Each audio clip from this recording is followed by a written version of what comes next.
días a todas e a todos. Vamos a dar comenzo á orden do día para a sesión ordinaria do Pleno do Concello de Ourense do día 5 de outubro, do presente ano, sendo as 9:03. Comenzando pola moción 5.1 do Grupo Municipal de Democracia Ourensana relativa a subsanar as actuais carencias en servicios básicos e no mantemento xeral da contorna da central de Velle. Ten a palabra o señor Castro. Temos tedes 6 minutos, recorde, señor Castro, está no seu turno. Hola, buenos días a todos. As 4 calles do entorno da central eléctrica de Velle está nunha situación lamentable de abandono. Está sin alumbrado público e o pavimento das rúas está cheo de fochancas, ou buratos, como lle queiran chamar, non? Bueno, señor alcalde e señores concelleiros do Partido Popular, eu xa sei que vostedes son moi eficientes, iso non teño a menor dúda. É de saber o problema que teñen os veciños de Velle na Botondeira xa o tendrían resolto. O que pasa é que vostedes non o ven. E non o ven, unha, porque non pasan por ali. Si o saben, que hasta... Perdón, non saben que hasta o ano 2013 tiña luz. A partir de aí, a eléctrica gas natural cortou o alumbrado, non? E eu comprendo a vostedes, pero como vostedes non salen da madriguera, pois non o ven. Sei que de velo xa o terían resolto, porque desde o ano 2013, estamos no ano 2018, xa tuveron tempo e tempo de solucionalo. A situación das 4 rúas do entorno da central eléctrica é o seguinte, miren. Un entorno sin luz. Isto vostedes saben que no 2013 cortou a luz, un conflito que houve o Concello ca eléctrica, deulle a razón a eléctrica e o Concello é o responsable de ter estas rúas en condicións dignas, con alumbrado, con asfalto e outros servicios, non? As farolas están desintegrándose nas rúas. O pavimento cheo de furacos. Que pasa? Como ustedes non pasan por ali, pois tamén non o ven. As viondas de protección non cumplen a normativa actual. Estas viondas que ten ali xa son da época de Franco. Non se actualizaron, están cumplindo a normativa actual, señor alcalde, non? A señalización viaria é moi deficiente. Unhas, eu pasei 3 veces por ali ainda fai 2 días, unhas señales están no chao, outras cobertas por a maleza, e usted vai ali, pregunta por cualquier rúa desta, nin os propios veciños saben cual é. Saben onde están perfectamente, pero o nombre das rúas nin os conocen, non? As cunetas deberían estar cubertas por unhas reixas, porque esas cunetas, parte delas, están incrustadas no asfalto e necesitan unha rejilla. Necesitan unha rejilla por arriba porque iso pode producirse accidentes. Por a noite non hai luz, pasa por ali cualquier persona camiñando ou correndo e son bastante profundas e pode haber accidentes graves, non? Retirada dos postes de alumbrado da calzada, de alumbrado que xa non existe, eran os postes que estaban antiguamente. Esos postes están incrustados na propia calzada e están da cuneta para dentro, non da cuneta para fora. E teñen unha zapata de hormigón, e iso xa fai moitos anos que xa prohibiron ese tipo de postes ao lado das carreteras onde hai circulación, porque de feito xa hubo moitas mortes a consecuencia dese problema. Aí, gracias a Dios, de momento non pasou nada, non? Podar os árboles e limpar as conetas. Limpar as conetas refiárome ás conetas normales, non? Non as que están incrustadas no pavimento. Na rúa Luntreira, nada máis coller o desvío da carretera que vai a Monforte, do lado direito, a maleza, as silvas, xa están chegando cerca do medio da rúa. Poden pasar por ali. Fai 2 días estaba así, Vale. Acondicionamento do sindeiro que vai paralelo á Rúa Luntreira, que é o que ven desde a pasarela, desde a nova pasarela da Outariz, e termina onde a central eléctrica, non? Parte colle da avenida da Ribeira Sacra e o outro tramo da Rúa Luntreira. Ten aproximadamente 500-600 metros de largo. Ese é o camiño sindeiro que enlaza o paseo termal a ambos lados do río. Está nunha situación intransitable, con buratos e maleza.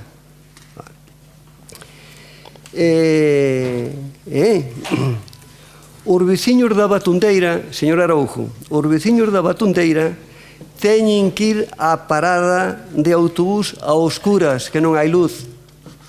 Ahora no inverno, ás 6 da noite, por a mañá hasta as 9 prácticamente non hai luz. A xente que vive en esa zona vai cos nenos aos colexios, xente maior que quer ir ao médico ou facer as súas cousas, e non hai luz, non hai alumbrado, non se ve absolutamente nada. Mire, iso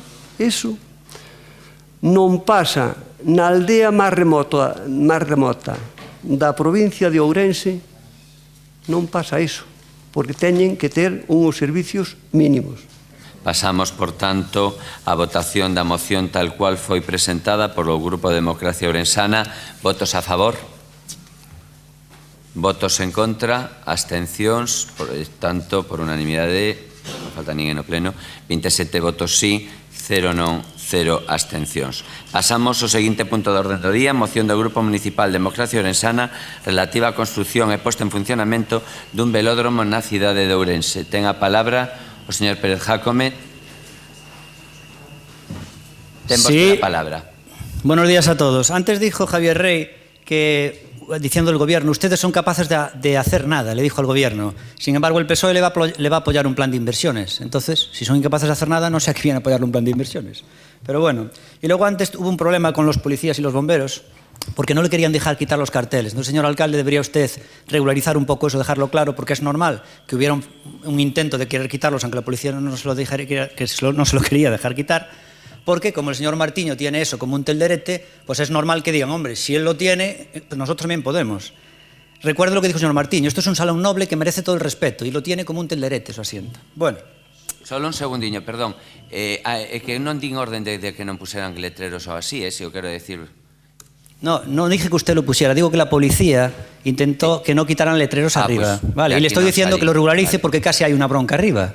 Porque claro, ellos al final lo sacaron, no le hicieron caso a la policía. Entonces claro, yo no sé aquí quiénes son las fuerzas del orden. Non tiña constancia. Las fuerzas del orden, no sé sus fuerzas del orden qué fuerza tienen, pero bueno. Moitísimas gracias. Vale. Siga, Bueno, vamos a traer esta moción aquí que propone Democracia Ourensana para la construcción de un velódromo. En los últimos 5 años el ciclismo ha crecido más que el running y que la natación. Y lo que se trata es obviamente de satisfacer las demandas del pueblo, a diferencia de lo que quiere hacer el Partido Popular, que quiere hacer una senda de Penoil en Reza que el pueblo no quiere. El otro día me decía una persona del Partido Popular muy importante, de mucho peso, me decía, es increíble lo que vamos a hacer nosotros en el PP, ¿cómo no vamos a perder las elecciones? Es la primera vez que queremos hacer una infraestructura a quien no la quiere. Y luego las que quieren no las hacen. Algo fascinante. O sea, insisten en hacer una infraestructura que el pueblo no quiere. Bueno, pues la clave de la política, una de las claves, es satisfacer necesidades y demandas. Entonces, aquí obviamente hay una necesidad en lo que nosotros sí queremos traer aquí, el velódromo. Esta es la necesidad que yo no entiendo cómo no existe en cada capital de provincia un velódromo. Y vamos a decir por qué es importante el velódromo. El ciclismo, a diferencia del running y de otros deportes, cuando se practica al aire libre en el invierno, pues tiene el problema de la luz y el problema de la lluvia. Es un problema muy grande. Con lo cual, muchísima gente tiene que utilizar el rodillo, utiliza muchas veces la bicicleta estática y otras veces pues simplemente pues cambia de deporte y como hacen muchos ciclistas, corren y no utilizan la bicicleta en invierno. Muchos abandonan y los amateurs igual. Entonces, lo que Democracia Ourensana propone es algo que tiene realmente multibeneficios. Si nosotros hacemos un velódromo, estaríamos haciendo lo que en marketing se llama cubrir el hueco. Es decir, no tenemos competencia prácticamente en Galicia, porque en Porriño hay uno, muy pequeño, tremendamente viejo y que no vale porque tiene una cuerda, que es la circunferencia, el aro, de 250 metros, que realmente es demasiado, eso es un problema. Nosotros proponemos hacer en Orense uno que por lo menos tenga 500. Entonces, ¿qué ocurre? Primero cubriríamos un hueco de algo que no hay y tiene demanda, con lo cual ciclistas semiprofesionales y de competición, amateurs, vendrían a Orense a hacer competiciones, con lo cual eso siempre le da vitalidad a Orense y son visitantes. Pero sobre todo porque lo que queremos hacer no es por la competición, sino por la cantidad de amantes del ciclismo que en los meses de, principalmente, noviembre, diciembre, enero, febrero y marzo, en época de lluvias, pues tendrían obviamente un aro que sería lo que es la cuerda, estaría cubierta, tapada, y entonces podrían entrenar en invierno. Y sería un tema que además es muy bonito para los ciclistas, porque es un tema incluso social, donde se juntan todos los ciclistas amateurs, y entonces tendría unos beneficios tremendos para miles de practicantes. Es decir, sería una infraestructura que tendría gran demanda. Yo entreno muchas veces en Monterrey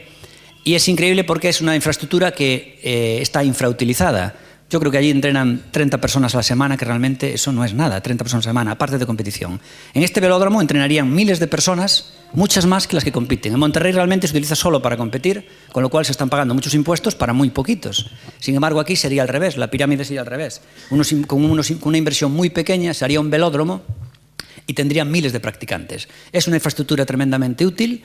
Y sobre todo sería además muy democrática con los ciclistas, porque los futbolistas en cierto modo tienen satisfechas sus demandas, los baloncestistas también, los del correr también, hay 2 pistas de atletismo hoy y hay la zona del Senda del Río para correr, pero para los ciclistas es un problema y además es una solución que, como decimos, yo creo que se va a empezar a implantar en todas las capitales de provincia paulatinamente porque el beneficio es absoluto. Y cuando en Orense se vea que es un éxito total, lo harán en otros sitios. Por supuesto, tiene que ser para practicantes de ciclista, sobre todo amateurs, o sea, el amante de la bicicleta en general, no de competición. Y dentro de lo que es el aro, de la cuerda del ciclismo, ahí queda un terreno, obviamente, de casi 1 hectárea, que se puede hacer un minicircuito de BTT para que muchos padres vayan con sus niños, con sus pequeños, y hacer un circuito de BTT, con lo cual sería realmente un epicentro del ciclismo en Orense, lo que sería ese velódromo, ¿no? Creemos que es una gran infraestructura y sobre todo para que no ocurra también lo que está ocurriendo ahora mismo con todo lo que está pasando en el sur de Galicia, que Portugal está arrasando con todo. Portugal tiene un parque acuático que la gente va, Portugal tiene velódromos, Portugal tiene un circuito de automovilismo que próximamente proponemos también y que está llevando a la gente, Portugal tiene ese aeropuerto que está arrasando con los 3 gallegos, Portugal está arrasando con el sur de Galicia, con Galicia. Y entonces obviamente tenemos que empezar a hacer aquello que la población demanda, porque si no, la población lo va a encontrar en otros lugares y al final otros sitios florecen y todo eso. ¿Qué pedimos entonces? Debido a que Orense es una tierra discriminada, queremos que esto lo pague la Xunta de Galicia, instar a la Xunta de Galicia a que pague esta instalación y que el Concello de Orense colabore con la Xunta de Galicia localizando el mejor sitio en Orense, el sitio idóneo, proponiendo incluso que el Concello también, si tiene que hacer terrenos, que lo ceda, pero que la infraestructura la pague la Xunta de Galicia debido a esta discriminación histórica. Y es lo que vamos a pedirle para que se haga realidad el primer gran velódromo de ciclismo, valga la redundancia, de Galicia. Esto sería un poco como la pista cubierta de atletismo. Al ser los únicos de Galicia, de calidad, pues la gente tendría que venir aquí. Y eso siempre es un factor diferenciador, porque estamos llenando el hueco que hay. Un velódromo de ciclismo es lo que pedimos. Moitísimas grazas, señor Jácome. Ten a palabra, sí, o señor Vázquez Mato. Señor Vázquez Mato, ten vostede a palabra. Grazas, alcalde. Bos días a todos e a todas. Durante a Mesa Xeral de Negociación do día 12 de setembro, a Corporación decidiu, en contra do 90% dos sindicatos, a incorporación de 11 bombeiros interinos. Estas prazas vacantes están dentro do orzamento municipal, pois corresponden a 7 prazas de promoción a cabos e 4 xubilacións recentes, polo que este colectivo entende que esta imposición responde a un xesto dictatorial, raquítico e electoralista e que só trata de maquillar o grande problema que existe neste servizo dende hai anos. 1.300.000 euros de UNESPA, diñeiro que non sabemos onde está. Falta de mantemento nas instalacións, negación de dereito de conciliación familiar, carencia de plan de formación, incumprimento do acordo regulador, vehículos que non cumpren a normativa, exceso horario de máis de 2.000 horas, sen revisións médicas obrigatorias e sen plan de prevención para Ourense. Señor alcalde, estas son as reivindicacións do colectivo de bombeiros que acaba de estar agora mesmo aquí arriba e que obviamente non podían intervir no pleno e nós cedemos este espazo. A única solicitude que aparece na súa reivindicación é que se reúna con eles. Facémoslle pregámoslle que os atenda.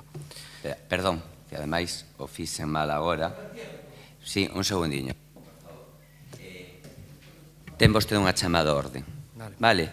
Porque non procede, e o digo, cando que alguén queira ler unha reivindicación, estamos falando dun tema en concreto que nos pode gustar ou non, pero volvo a decir o mesmo, por respeto ao grupo propoñente, non procede neste momento. Por lo tanto, ten vostede unha chamada de orden porque creo que non procede. Por parte dos bombeiros, o que se teñen que dirixir en tal caso é a alcaldía, e non utilizar a vostede como intermediario. Vale? Porque non nos esquezamos. Estamos nun ano electoral e aquí vamos a ser sustos para todos. E actuamos en defensa. Porque eu agora podría votar outro speech. Non lle vou a votar. Solo quero decir que por respeto ás persoas que presentan unha moción, e eu digo para todos, para que nos acostumemos, vale, que habría ademais logo se preguntas, despois outros momentos. Por favor, pode vostede agora continuar. Asumo a chamada a orde porque este é un salón nobre, ao que sí que lle teño respeto, as reivindicacións son dignas, a falta de educación non. Ben, entrando na moción, comezan vostedes falando unha serie de datos que nós non contrastamos, pero entendendo que as referencias sobre o Ministerio de Educación e o impacto económico da bicicleta no sector, bueno, de seguramente estean no certo. Se nos metemos na infraestructura que vostede plantexa, un velódromo, que é un velódromo? Eu mirei que era un velódromo. Un velódromo é isto, Un velódromo é isto, é unha parede. E claro, cando miramos quen sería o usuario final deste velódromo, bueno, toda a información que nos chega a nós é que son deportistas de competición. Porque vostede acaba de decir que isto estaría destinado a todo o mundo. Bueno, eu uso a bicicleta a diario e isto sería moi complicado. Moitas grazas. Ten a palabra agora, señor Vázquez Barquero. Ten vostede a palabra, señor. Bos días a todos e a todas. Señores de Democracia Orensana, don Gonzalo, traen vostedes a este salón de plenos unha moción sobre a construción. Don Gonzalo, por favor. Traen vostedes hoxe unha moción sobre a construción dun velódromo na nosa cidade, na cidade de Ourense. A verdade é que na súa exposición de motivos, máis alá de generalidades sobre as bondades da práctica do ciclismo e o seu auxe recente como práctica deportiva e lúdica, non hai ningún argumento de peso cuantificado que respalde a súa proposta. Descoñecemos o custe da inversión, nin tan siquera se fai unha aproximación. Tan só dice que un velódromo é unha instalación relativamente económica. Descoñecemos a viabilidade económica e técnica da proposta, nin a alusión ao número de usuarios potenciais na cidade, nin a alusión aos gastos de funcionamento e mantemento da instalación, nin a alusión a posibles eventos a organizar, nada de nada. Simplemente afírmase que hai unha necesidade e que hai que dar resposta a esa necesidade e que é rentable a instalación en termos de visitantes a Ourense. Eso sí, complementando este argumento coa consideración de que pode ser unha infraestructura que compatibilice con outras prácticas deportivas. Hoxe, neste salón de plenos, vostede introduciu un elemento novo e chegou a afirmar algo así como que la oferta generaría la demanda. É dicir, unha nova versión da archicoñecida lei de Xai, ou de Xei, como se queira pronunciar, que perfectamente coñece o noso alcalde, pero claro, o señor Xai foi un economista que viviu alá por finais do século XVIII e principios do XIX. O seu plantexamento, ese de que toda oferta xenera a súa propia demanda, xa foi dabondo cuestionado por os economistas clásicos ao longo do século XIX e incluso, e principalmente, por os economistas como Keynes a principios do século XX, sobre todo a partir do crack do XXIX, onde quedou clarísimamente demostrado que non unha maior dotación de oferta xenera máis demanda. E, de feito, neste país temos moitísimos casos, coñecemos moitísimos casos de infraestructuras construídas con diñeiro público que ao final non se usan absolutamente para nada ou son claramente infrautilizadas. Pois ben, con todos estes mimbres, vostedes piden que se inste a Xunta a determinar a mellor ubicación do velódromo e que ela, a Xunta de Galicia, o construa e que o poña a funcionar. O cal supoño que quere dicir que os gastos de mantemento os soporte a Xunta de Galicia. Mais alá deso, chegan incluso a plantexar que o noso alcalde, aquel señor que está ali facendo non sei moi ben o que, vale, pois é que me estaba atendendo a min e estaba tomando nota. Gracias pola súa consideración. Pois eso, incluso plantexan que o señor alcalde participe proactivamente neste proceso. A verdade é que nós entendemos que estes mimbres don Gonzalo parécenos escasos para facer un bo cesto. Nembargantes non seremos nós quen bloquee unha iniciativa emerxente deste calado. Polo tanto, ímonos a abster nesta moción. Moitas grazas. Ten a palabra agora o concelleiro responsable, don Mario Guede. Non, volva a dar, don Mario. Agora. Gracias, señor alcalde. Buenos días a todos y a todas. La moción, la exposición de motivos que nos presentan aquí sobre la construcción de un velódromo nos habla de, aparte del uso de la bici, cada vez más en boga en toda España, como la segunda o la tercera actividad más practicada por los deportistas. También nos dice que el velódromo es una instalación relativamente económica, nos habla de una cuerda de 500 metros, que lo puede utilizar cualquiera, que se puede combinar la pista de competición con el uso de la ciudadanía, que aportaría recursos, beneficios, incluso turismo, y que incluso que se pueden celebrar otros eventos, incluso espectáculos dentro del recinto, ¿no?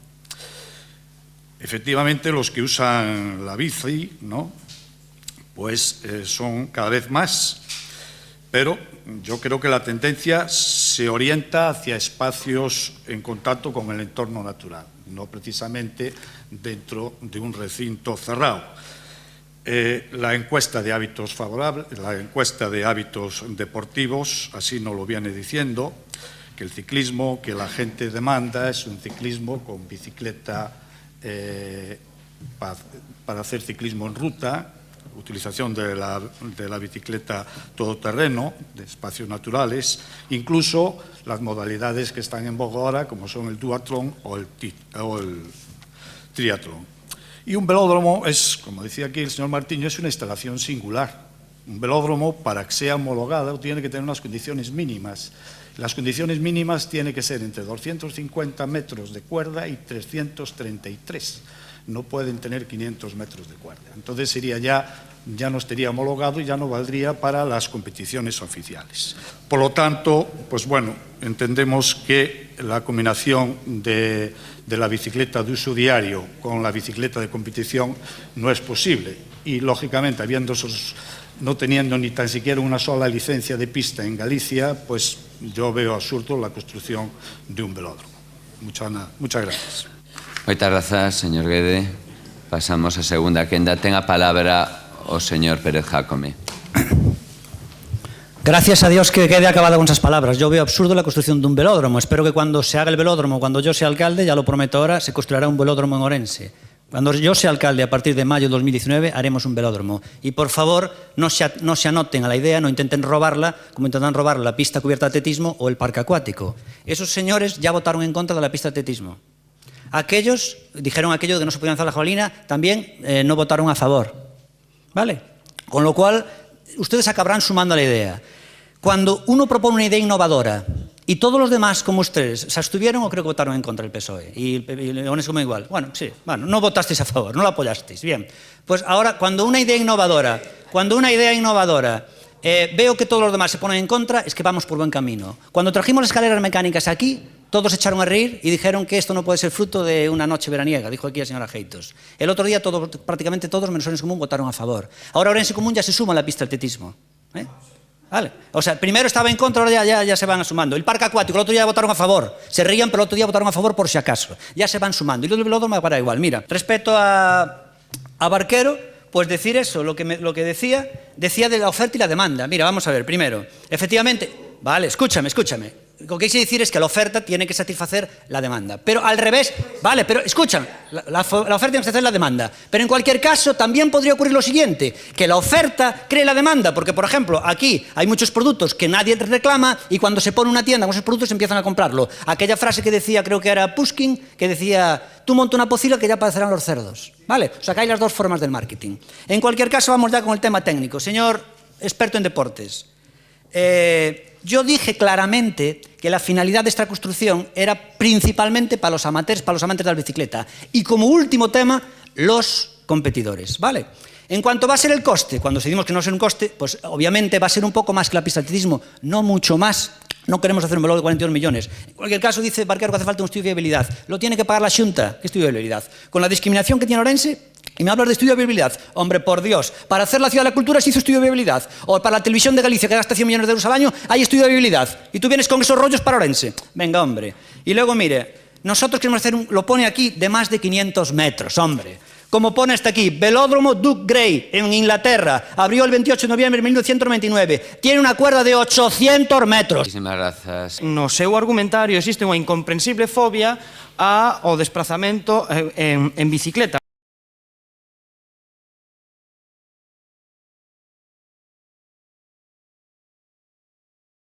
Vostedes queren retirar a bicicleta das rúas nunha lógica de mobilidade que é propia da política dos 80. Vostedes levan unha política dos 80. Collemos o coche coa bicicleta, vamos ao velódromo, baixámonos do coche, poñémonos a licra, damos voltas dentro do velódromo, pegámonos unha ducha, collemos o coche e vámonos. Esa é a política de Estados Unidos.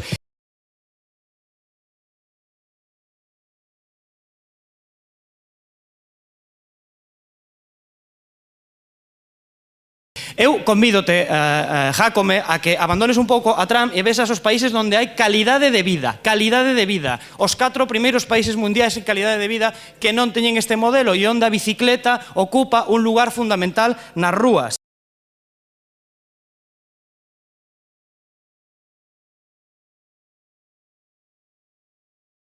Nos falamos con moitísimos ciclistas urbanos, ciclistas deportivos, etc. E nos negan que sexa unha demanda real. Non será Ourense en Común que bloquea unha demanda real. Pero néganos eso.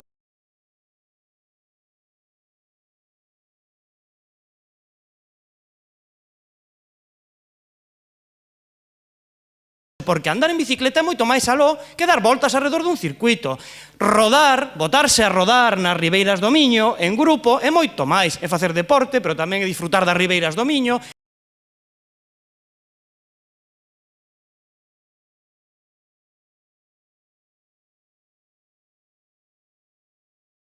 E ir cos compañeiros e non, por favor, e non meterte como un roedor a dar voltas nunha roda. E non meterte como un roedor a dar voltas nunha roda.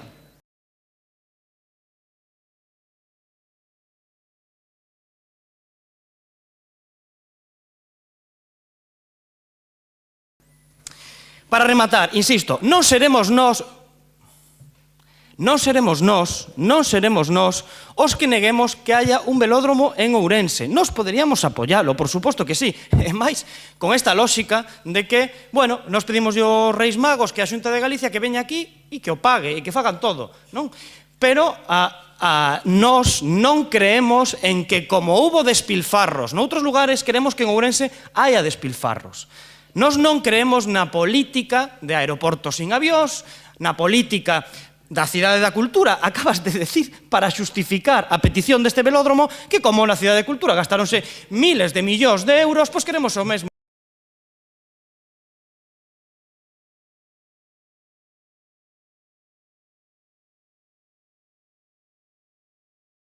en Ourense. E a Cidade da Cultura hipotecou a actividade cultural deste país para as próximas 2 décadas, porque foi un despilfarro. Eres moi maleducado, Jácome, moi maleducado. Nos, insisto, non seríamos quen de bloquear isto, pero é que a solicitude non é facer ningún estudio de viabilidade, ningún estudio, ningún proxecto. Vostedes piden directamente que se construa. E nos, obviamente, sin ese estudio de viabilidade... Moitas grazas. Lo que sí veo es que utilizas la abstención como te conviene. La interpretas, reinterpretas, según va la cosa. Es decir, en el tema de las pistas de atletismo nosotros nos abstuvimos. Tú eso lo equiparas a votar que no. Ayer cuando vinieron las facturas nos abstuvimos. Tú lo equiparas a votar que sí. Hoy viene lo del velódromo, nos volvemos a abstener y tú lo equiparas a votar que no. Es decir, eres un veleta, machiño, un auténtico veleta. Según sopla el viento, así te encaramas tú. Pues mira, no. La verdad es que no voy a calificar esta idea, simplemente lo voy a dejar en idea emergente. Y lo mismo que van a hacer nuestros compañeros de La Marea, de Ourense en Común, nos vamos a abstener. No vaya a ser que al final hasta pueda suceder que tengas razón. No vaya a ser. No vaya a ser que en algún momento utilices los mismos argumentos que el alcalde presidente de la corporación municipal y de este pleno, que recurrentemente utiliza aquello de los palos en las ruedas. Hay una cosa que es evidente. Una infraestructura no genera su propia demanda. ¿Que quiere reproducir el tema? Bueno, nuestro criterio es el mismo que de Ourense en Común que expresamos anteriormente. Para plantear cualquier infraestructura hoy en día hay que poner un estudio de viabilidad encima de la mesa. Por lo menos saber quiénes son los usuarios potenciales.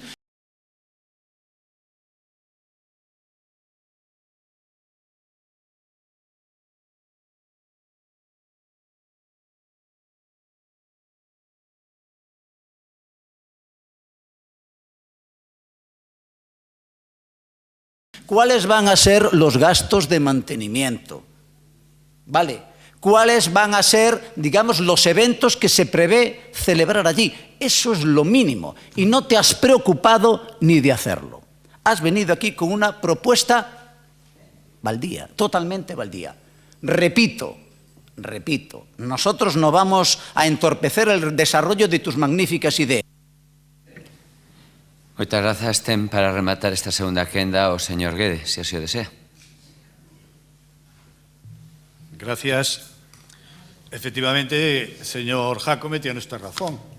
Cuando nos habla de una pista de rodamiento, podemos hacer pistas de rodamiento las que quiera, de 800, de 1500, de 5000 metros, pero no un velódromo. Un velódromo tiene que ser con un velódromo homologado, tiene que tener, bueno, pero para poder traer competiciones nacionales e internacionales tiene que estar homologado. Si queremos hacer una simple pista de rodamiento, podemos hacerla de los metros que usted desee.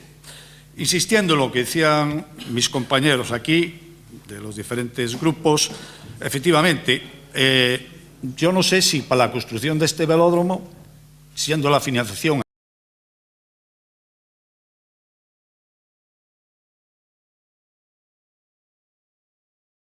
al 100% de la Xunta, contaría con el apoyo de la Federación de Ciclismo, porque lógicamente tendría que tener parte y arte en cualquier construcción deportiva autonómica que fuera con fondos públicos, ¿no? Otra cosa es que el gasto fuera exclusivamente del Concello de Ourense, ¿no? Y por eso, y a la Xunta de Galicia hay que darle cosas concretas, ¿no? Queremos un velódromo, pues hay que decir dónde se sitúa, habrá que ver si urbanísticamente es posible o no, de quién son los terrenos, a quién hay que expropiar, cómo se va a hacer la cesión de esos terrenos, los informes favorables de los diferentes sectoriales y también de aquí del propio Concello, el inventario, pues el registro de la propiedad, la fiscalización, etcétera, etcétera. Entonces, aquí no se puede venir sin los deberes hechos, porque ahí es donde estos temas los podíamos exponer y posiblemente los usuarios de la bicicleta se lo agradecerían. Nada más Y muchas gracias. Moitísimas grazas.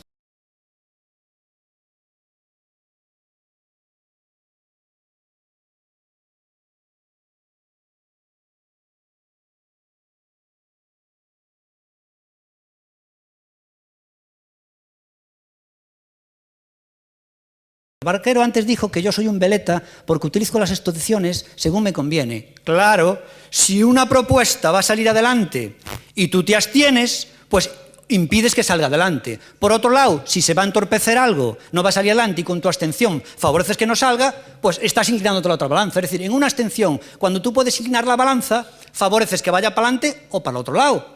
Es pura lógica. Por supuesto que la abstención tiene las dos lecturas. Macho, si no sabes de lógica, no te metas en política, porque es lógica básica. La abstención precisamente puede favorecer que algo salga para adelante o frenar algo.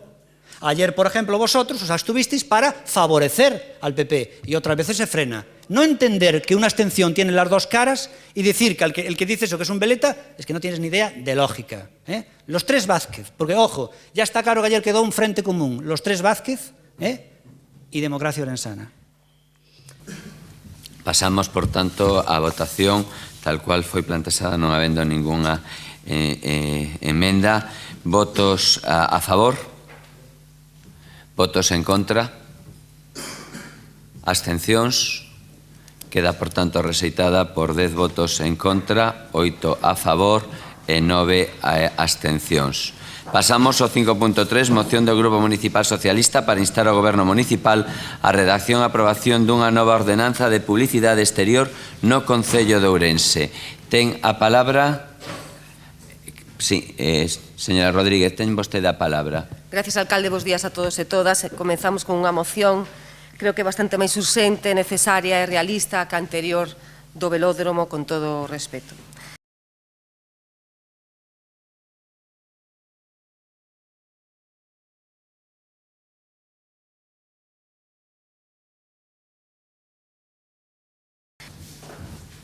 Ten vostede a palabra, señora Geitos. Buenos días, señor alcalde, compañeros y compañeras de corporación y medios de comunicación. Me gustaría introducir esta moción señalando una serie de datos tremendamente importantes que conciencien sobre todo de la necesidad de la misma. No es una moción de cara a la galería. Es una moción que tiene unos objetivos muy claros y unas herramientas igual de claras para llevarla a cabo. Probablemente muchos de los que aquí están presentes se remitirán a otras cuestiones para aprobarla y, sobre todo, para ejecutarla. Algunas medidas pueden ser transaccionadas en tanto se deben llevar a cabo.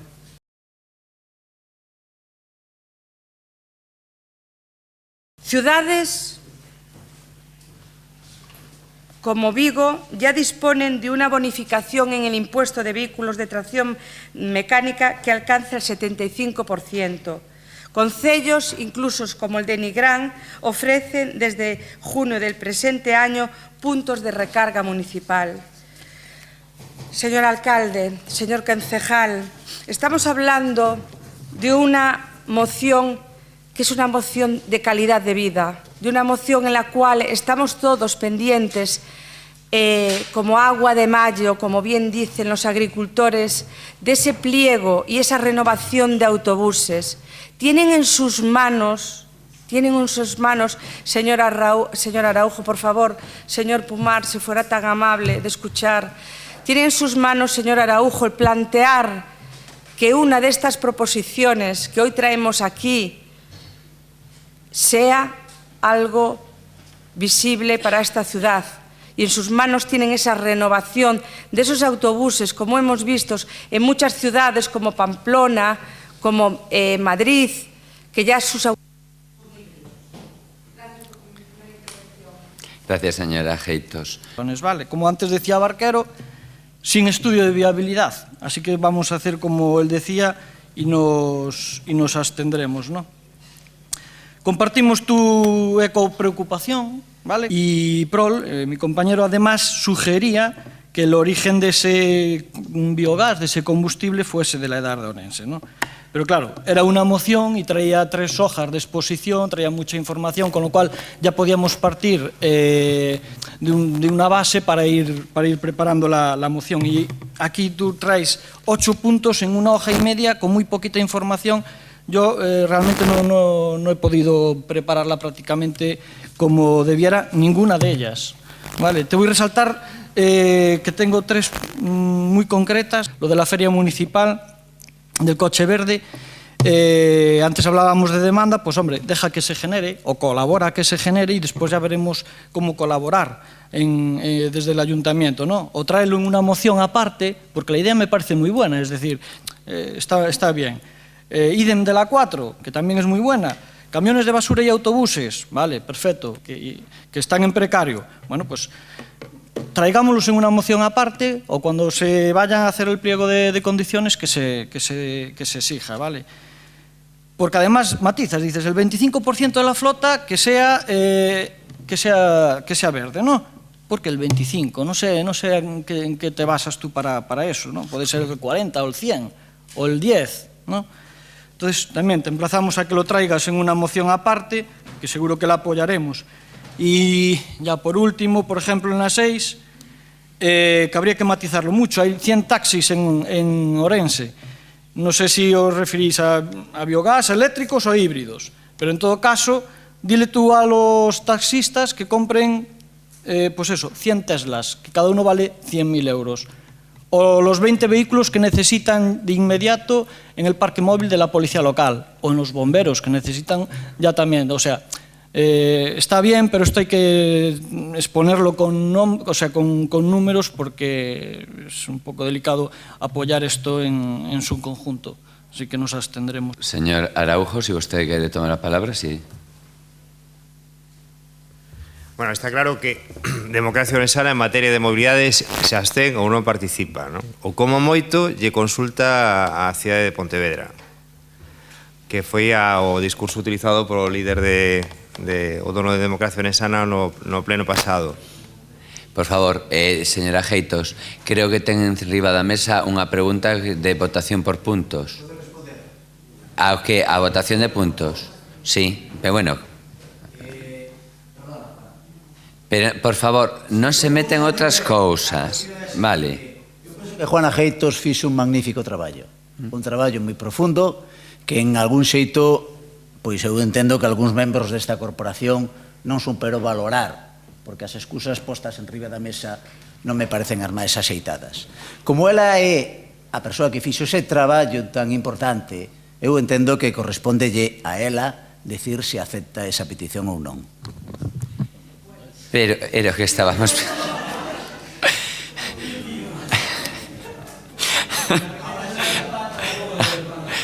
Pero penso que os de algunha época tampouco nos perdemos algún capítulo, porque era o que lle quería preguntar, señora Geitos, creo que valoramos o traballo da señora Geitos.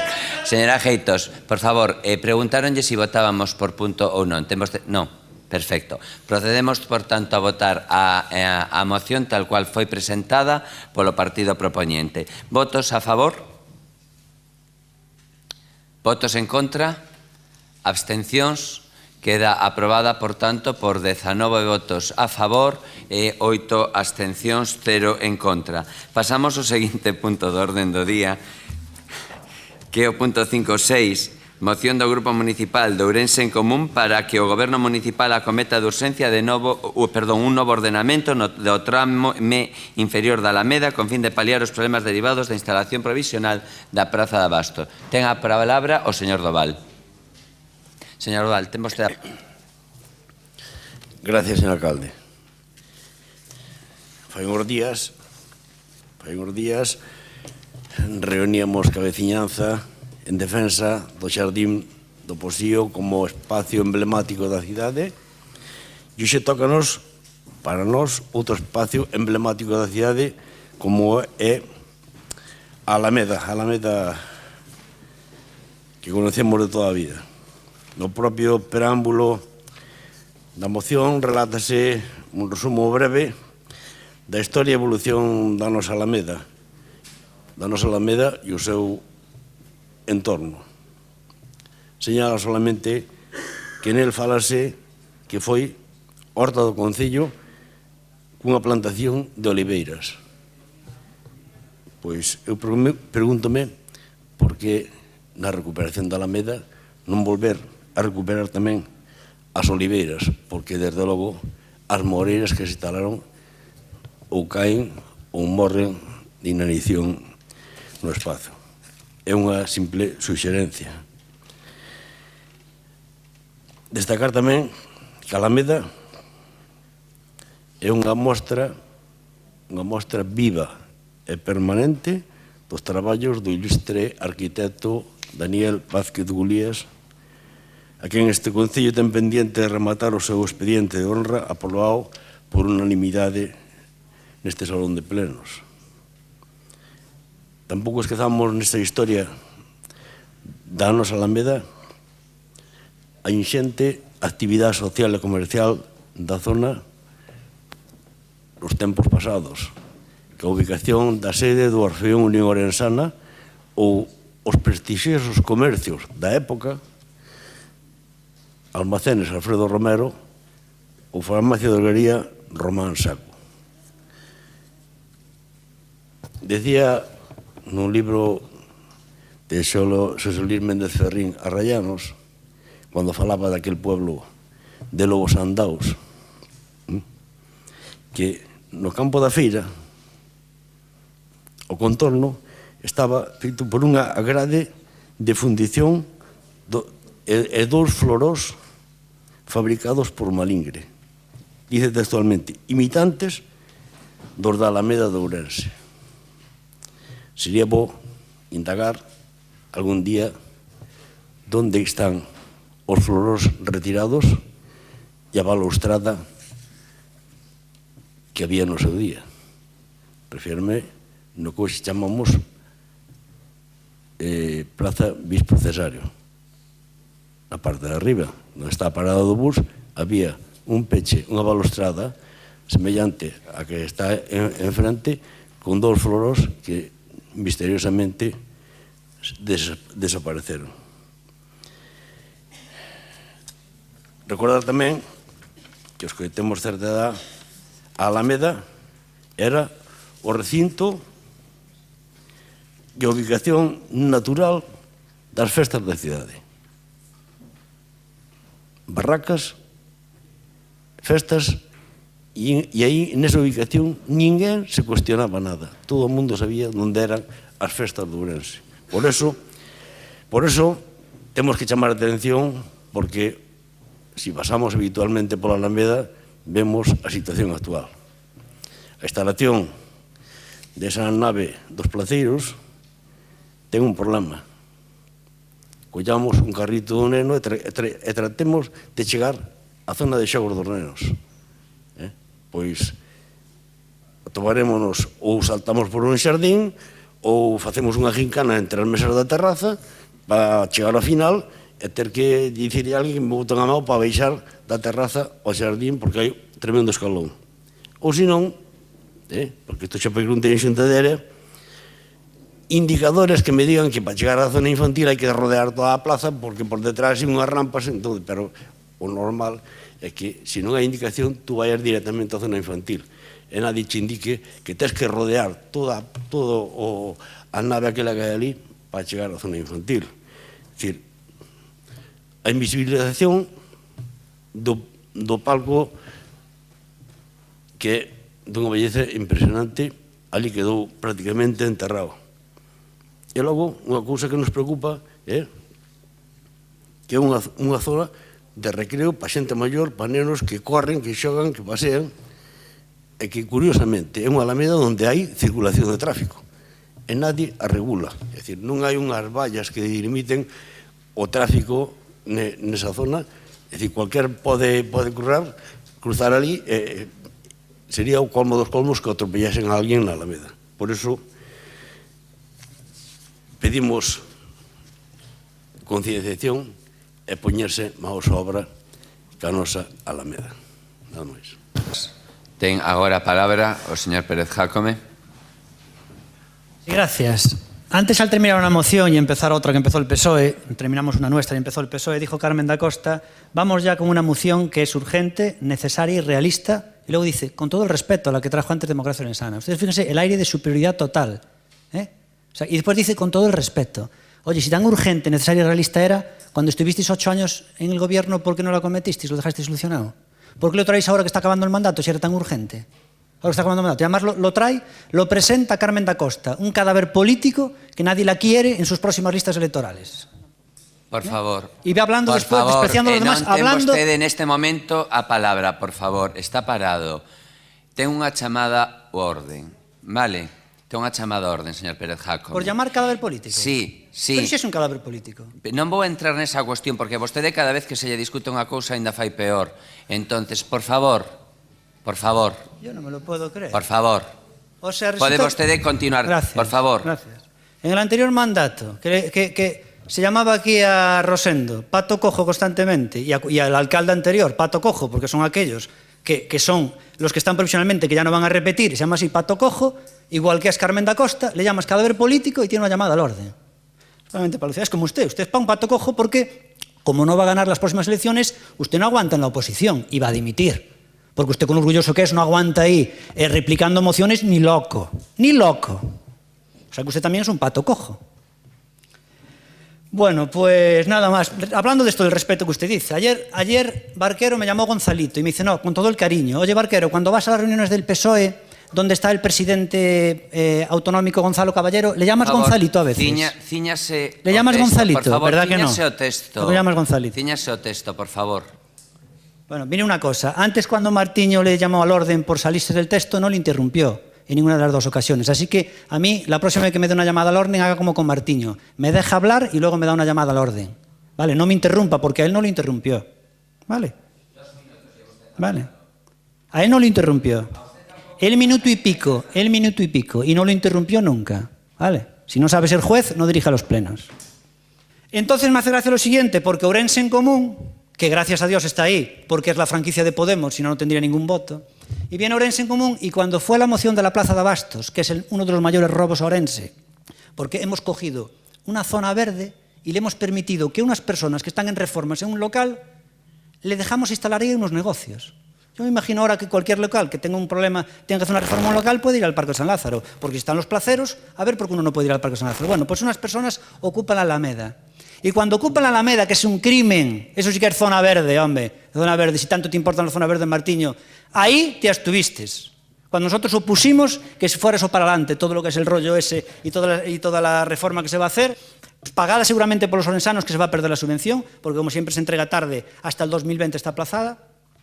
Y en ese robo de la Alameda, en que unos comerciantes que están de reformas usurpan una zona verde, ahí Ourense en Común no se opuso. Se abstuvo, no votó en contra.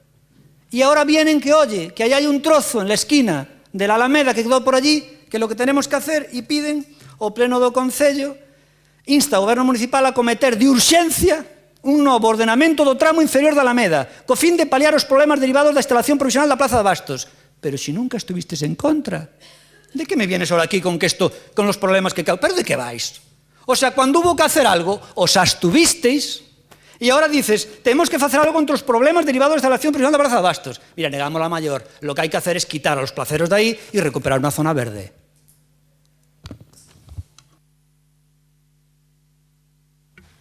Ten a palabra agora o señor Araujo. Os veciños e as veciñas están hasta as narices do botellón que non aporta nada bo a ninguén. A ninguén aporta nada bo. Entonces é interesante si os grupos políticos definen que vai a pasar. Esta era unha das problemáticas que destrozaba a Alameda, no? que ten que ver cos destrozos que había na Alameda. Hasta nada, a Alameda estaba na súa época e na nosa, estaba destrozándose por eso. Sí, sí que toca, sí.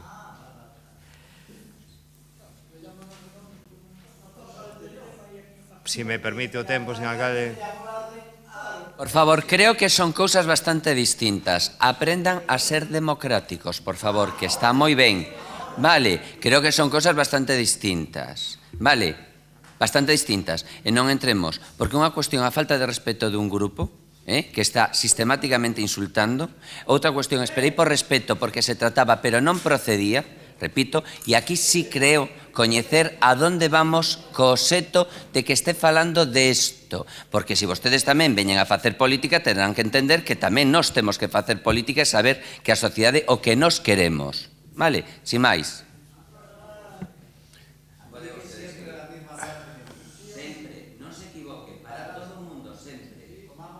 Pois sí, tome nota. Ben, pois unha vez que a compañeira Sofía Godoy, para erradicar un dos problemas dos parques nas cidades, que é o botellón e tamén do casco histórico, preséntalles un traballo, eu rogaríalles á oposición que estudiaran con deteñemento, aportaran cando tiveran que aportar e que no próximo pleno, si pode ser, prohibamos xa o botellón, que vai evitar un montón de problemas nos parques da cidade que tanto lle preocupan ao señor Rei, non? En ese sentido, segundo posicionamento político da cidade, creemos no comercio de proximidade, creemos nos nosos comerciantes e creemos nos comerciantes da plaza de abastos. Creemos unha parte desta corporación, porque outra parte da poboación agrede sistemáticamente aos comerciantes da plaza de abastos. E aí é onde surxe o primeiro problema, se se lle quere chamar problema, porque ao final non lle chamaría problema, ao contrario, chamaríalle que a cidade encontrou unha solución, os técnicos municipais encontraron unha solución, o goberno anterior e este goberno encontrou unha solución ao traslado provisional dos comerciantes da plaza de abastos que tanto lle aportan a esta cidade e tanto bo lle levan aportado históricamente, queremos que lle sigan aportando a esta cidade. E os que o temos claro, e aí pódense manifestar logo na súa segunda intervención, os que están a favor dos comerciantes da plaza de abastos e os que están en contra poden seguir co mesmo argumento, a cidade atopou unha solución. A solución ideal non é a solución ideal. Non existe solución ideal. De feito, tivo infinidade de problemas a instalación da plaza provisional. Pero de que ten que sentirse orgullosa a cidade? De que encontrou unha solución. Unha solución que xenera inconvenientes? Sí, xenera moitos inconvenientes. Que afecta directamente a Alameda? Sí, afecta directamente a Alameda. Pero a cidade encontrou unha solución ao traslado para que sigan tendo vida esas empresas que son un montón de empresas que dan un montón de traballo a moita xente e que xeneran riqueza nesta cidade. Isto é o que pasou recientemente na historia reciente desta cidade coa Plaza de Abastos. Que provocou isto? Unha obra que durou o tempo que durou, con un cerramento que tamén afectou directamente a praza, non? Todo o que espacio da Alameda, e que ahora mesmo se está traballando na súa recuperación. Que inconvenientes houbo? A xente ten que saber. Os propios comerciantes, no momento en que vai a arrancar o mercado, que empezan a traballar, atopanse con que precisan entrar a cargar e a descargar. Hai reunións de traballo onde está a concelleira responsable de comercio, onde está o concelleiro de tráfico, eu mesmo puiden participar co señor alcalde en esas reunións e intentamos buscar unha solución precisamente ás cargas e ás descargas. Reunións intensas e duras, porque ao final había un choque de intereses entre a Alameda e a vida dos comerciantes. Que se buscou coa policía? Unha solución intermedia. Que provoca eso? Molestias na Alameda, pero a diario, no lateral, se a miran de frente, no lateral dereito, acceden vehículos para cargar e descargar, non só os que traen a mercancía, sino os que logo, esos vehículos que distribuyen a mercancía do que venden na plaza, que a distribuyen por toda a cidade. Que xenera eso na Alameda? Pois xenera un desgaste da propia Alameda, non? E ademais coincide no espacio onde está o templete, que é un valor a conservar. Que teño que decir dos comerciantes? Que souperon estar á altura das circunstancias, que puxeron da súa parte unha persoa responsable para que precisamente regulara ese tráfico interno que teñen, para que sexa ordenado, dándolle toques a aqueles que abusaban a diario, que pretendían facer daquelo unha plaza de aparcamento, e teño que decir que estiveron á altura das circunstancias. Eso é un agravio para a Alameda, ou é? Merece a pena? Desde o noso punto de vista sí que merece a pena, porque insisto en que seguimos traballando para facilitar, para conciliar a vida dos comerciantes ca vida da cidade. Pregunten ya que aquel home ou muller que vai a comprar a Plaza de Abastos. Moitas grazas, señor Araujo. 3 minutos, comenzamos a segunda quenda. Vale, por favor. Sí, señor Doval. 3 minutos ten vostede agora, vale? Gracias, señor alcalde. Pois, digo, señor Araujo, que agora vamos a facer política. Eu, desde logo, fago política desde o ano 2015. E posiblemente moito antes sin facela físicamente sentado aquí. Entonces, vamos a facer política desde ahora hasta pasado mañá sin máis intencionalidade que transmitir o que nos demanda a veciñanza. Por iso digo que evidentemente que vamos a facer política hoxe, mañá e pasado. É dicir, apoyamos os comerciantes da Praza de Abastos, que quede clariño, que quede claro, con orden, que o único que pedimos é orden, non nada máis. Denunciamos en Xunta de Área que había efectivamente xente que no inicio, pois usaba aquilo como un aparcadoiro privado. Incluso eu alguna vez dixen, bueno, isto se sigue así, eu me sumo ao aparcamento privado este da Alameda. Pero, ao final, correxiuse. É dicir, falamos do botellón. Ourense Común ten pensado facer unha mesa participada, porque falamos do botellón, nunca falamos de xuventude, ou falamos dos implicados no botellón para buscar solución. Porque a veces, a noite, cando me meto en cama, e me falan do botellón, non sei se é un problema de saúde ou é un estorbo. Claro, é dicir, entón, a veces dá a sensación de que é máis un estorbo que un problema de saúde. Poño un exemplo moitas veces, no Parque de San Lázaro temos a 10 nenos sentados nunha mesa tomando unhas Coca-Colas e ao lado, sentado en la acera, temos outros 10 nenos tomando outras Coca-Colas. Cual dos dous é o botellón? É dicir, por iso que a veces mezclamos unhas cousas con outras e buscamos... O único que pedimos para a Alameda é orden. Sabemos os inconvenientes da obra, sabemos, en ningún momento estivemos en contra dos comerciantes. O único que pedimos ao Concello é que esa obra cause os menos estorbos posibles. É dicir, se nese tramo da Alameda onde circulan vehículos simplemente unhas vallas, pois sería suficiente. Eu agradezco de todas maneiras que o martes andaba o alguacil por os nosos despachos repartindo os sobres deste pleno. Ese mesmo martes a mañá había un despliegue bestial de xente de Valoriza arranxando a Alameda. Dice, moitas gracias, señor Doval. Ten a palabra o señor Rei. Cando chegan estas mocións, a veces pregúntome, cando as preparo, que é o que vai a replicar o señor Araujo, porque, claro, é moi hábil. O señor Araujo é moi hábil e cando non ten argumentación para defender o que é evidente, que é o estado da Alameda e o estado dos xardíns e dos parques, pois aparece falando do botellón ou da Praza de Abastos ou do que faga falta.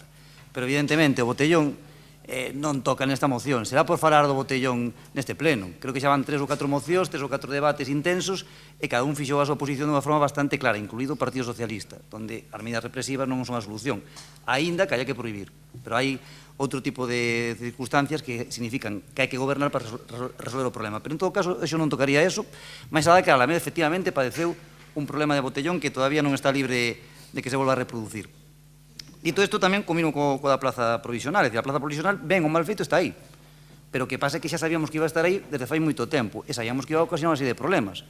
E gobernar é, repito, unha das circunstancias de gobernar, quizá o xestor puro e duro, é a anticipación, a capacidade de anticiparse ao problema. Porque neste caso o problema vía se vir con moitos meses de antelación, que iba a haber unha plaza provisional, que iba a estar aí instalada e que iba a ocasionar unha serie de problemas. E o certo é que os problemas non se arranxaron e siguen aí.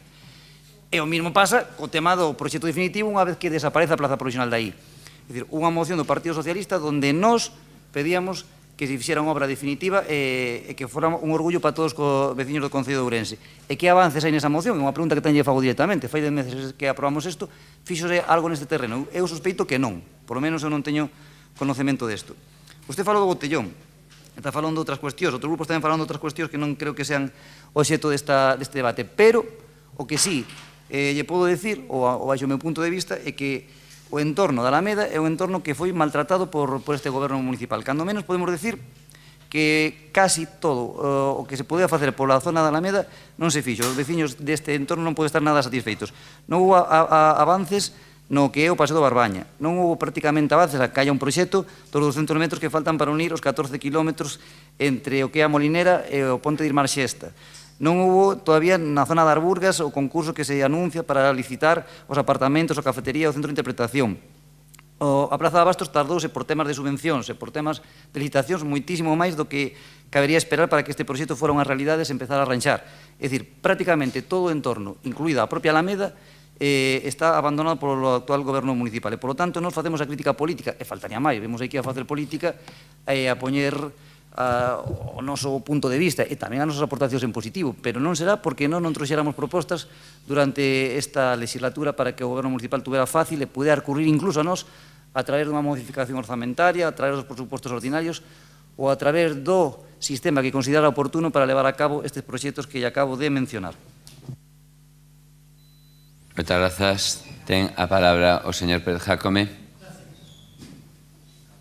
No, estoy viendo la prensa nacional, gente tremendamente culta, que utiliza aquí en artículos el término cadáver político, ¿no? Lo utiliza la prensa nacional.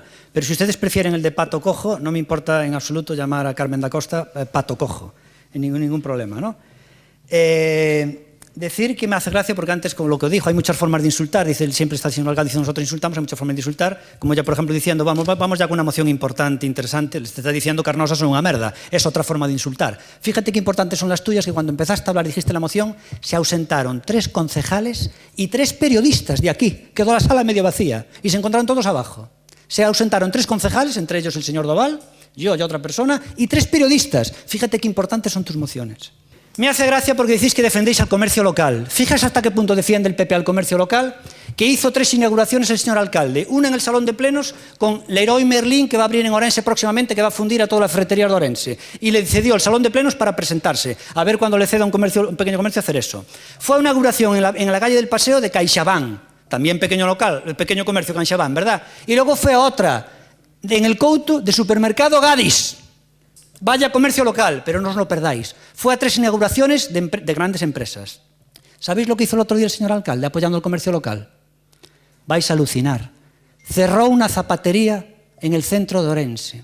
Y la zapatería organizó un cóctel de despedida por cerrar. Hay que tener cojones para organizar un cóctel cuando se cierra, porque eso es un entierro. A mí no se me ocurre hacer un cóctel de despedida de cierre. Haré un cóctel de inauguración. ¿Sabéis lo que hizo el alcalde? Fue al cierre. Se dediquen al cierre del pequeño comercio. Eso es el símbolo. El tipo que no va a ninguna oración de pequeño comercio, porque gracias a tu política aquí no se implanta nadie, y va a los cierres del pequeño comercio. Eres un fenómeno, Jesús. Eres un fenómeno. Era unha mostra de despedida a unha muller que merece todo o respeto.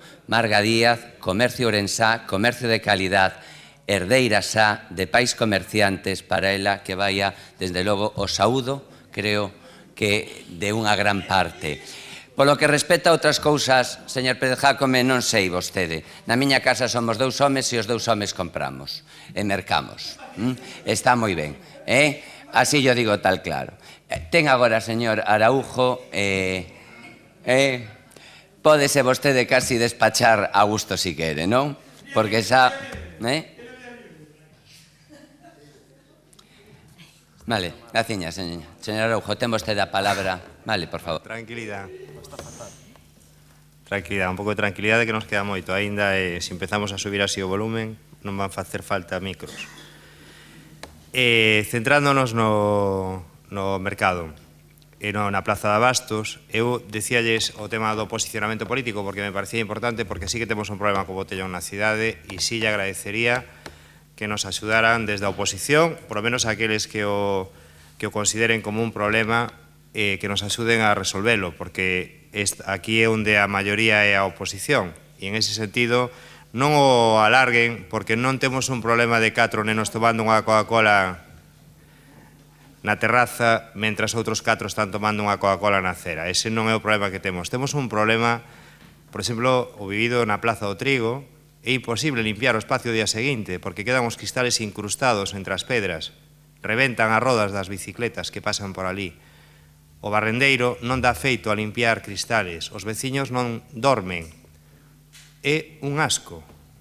temos que solucionalo. E eu digolles que ese é un dos grandes problemas da cidade e lles agradecería moitísimo que se posicionaran e que traballaran ca compañeira que lles presentou ese proxecto. Na Alameda intentaremos cuidar co máximo dos mimos, porque ben o merece o espacio. Se non temos botellón, tamén temos máis fácil co cuidado das zonas infantiles, onde atopábamos cristales permanentemente tamén derivados do botellón. Eu decíalles ao principio que non era un proxecto perfecto, porque non existe ningún proxecto perfecto, pero sí que existe unha solución que penso que foi unha solución ideal para darlle cabida en ese espacio, en esa plaza, en ese paseo, non zona verde, aos comerciantes da Plaza de Abastos. E eu penso que se por algo, de algo podemos presumir é de haber conseguido o traslado dos comerciantes e iniciar o proceso de licitación da nova Plaza de Abastos, que vai ser un éxito de todos para a cidade que afecta directamente ao entorno. No entorno no que estamos a traballar precisamente para analizar os caudales de auga para o futuro da cidade, en colaboración coa Xunta de Galicia, en o que próximamente lles traeremos unha modificación de crédito para facer o que decía o señor Rei, a comunicación do Paseo do Barbaña na marxe dereita, porque xa está redactado o proxecto por técnicos municipales. E eu penso que podemos facer cidade así. Ao señor Jácome non lle vou a contestar. Moitas grazas. Moitas grazas. Non hai emendas á moción tal cual foi presentada polo Grupo de Ourense en Común, polo tanto pasamos a votala tal cual foi. Votos a favor? Votos en contra? Abstencións? Queda aprobada por 19 votos a favor, 8 abstencións. Non, 8 nós, si deixan ben claro a súa postura. E 19 sís e 0 abstencións. Pasamos ao 5.7, moción do Grupo Municipal de Ourense en Común, para que o Goberno Municipal promova un horario adaptado ás necesidades das persoas usuarias da rede de bibliotecas de Ourense. Ten a palabra, 6 minutos, señora Valencia. Sí, graciñas, alcalde. Aínda que pareza haber unha única resposta cando preguntamos que servizo dá unha biblioteca, en realidade as respostas son múltiples.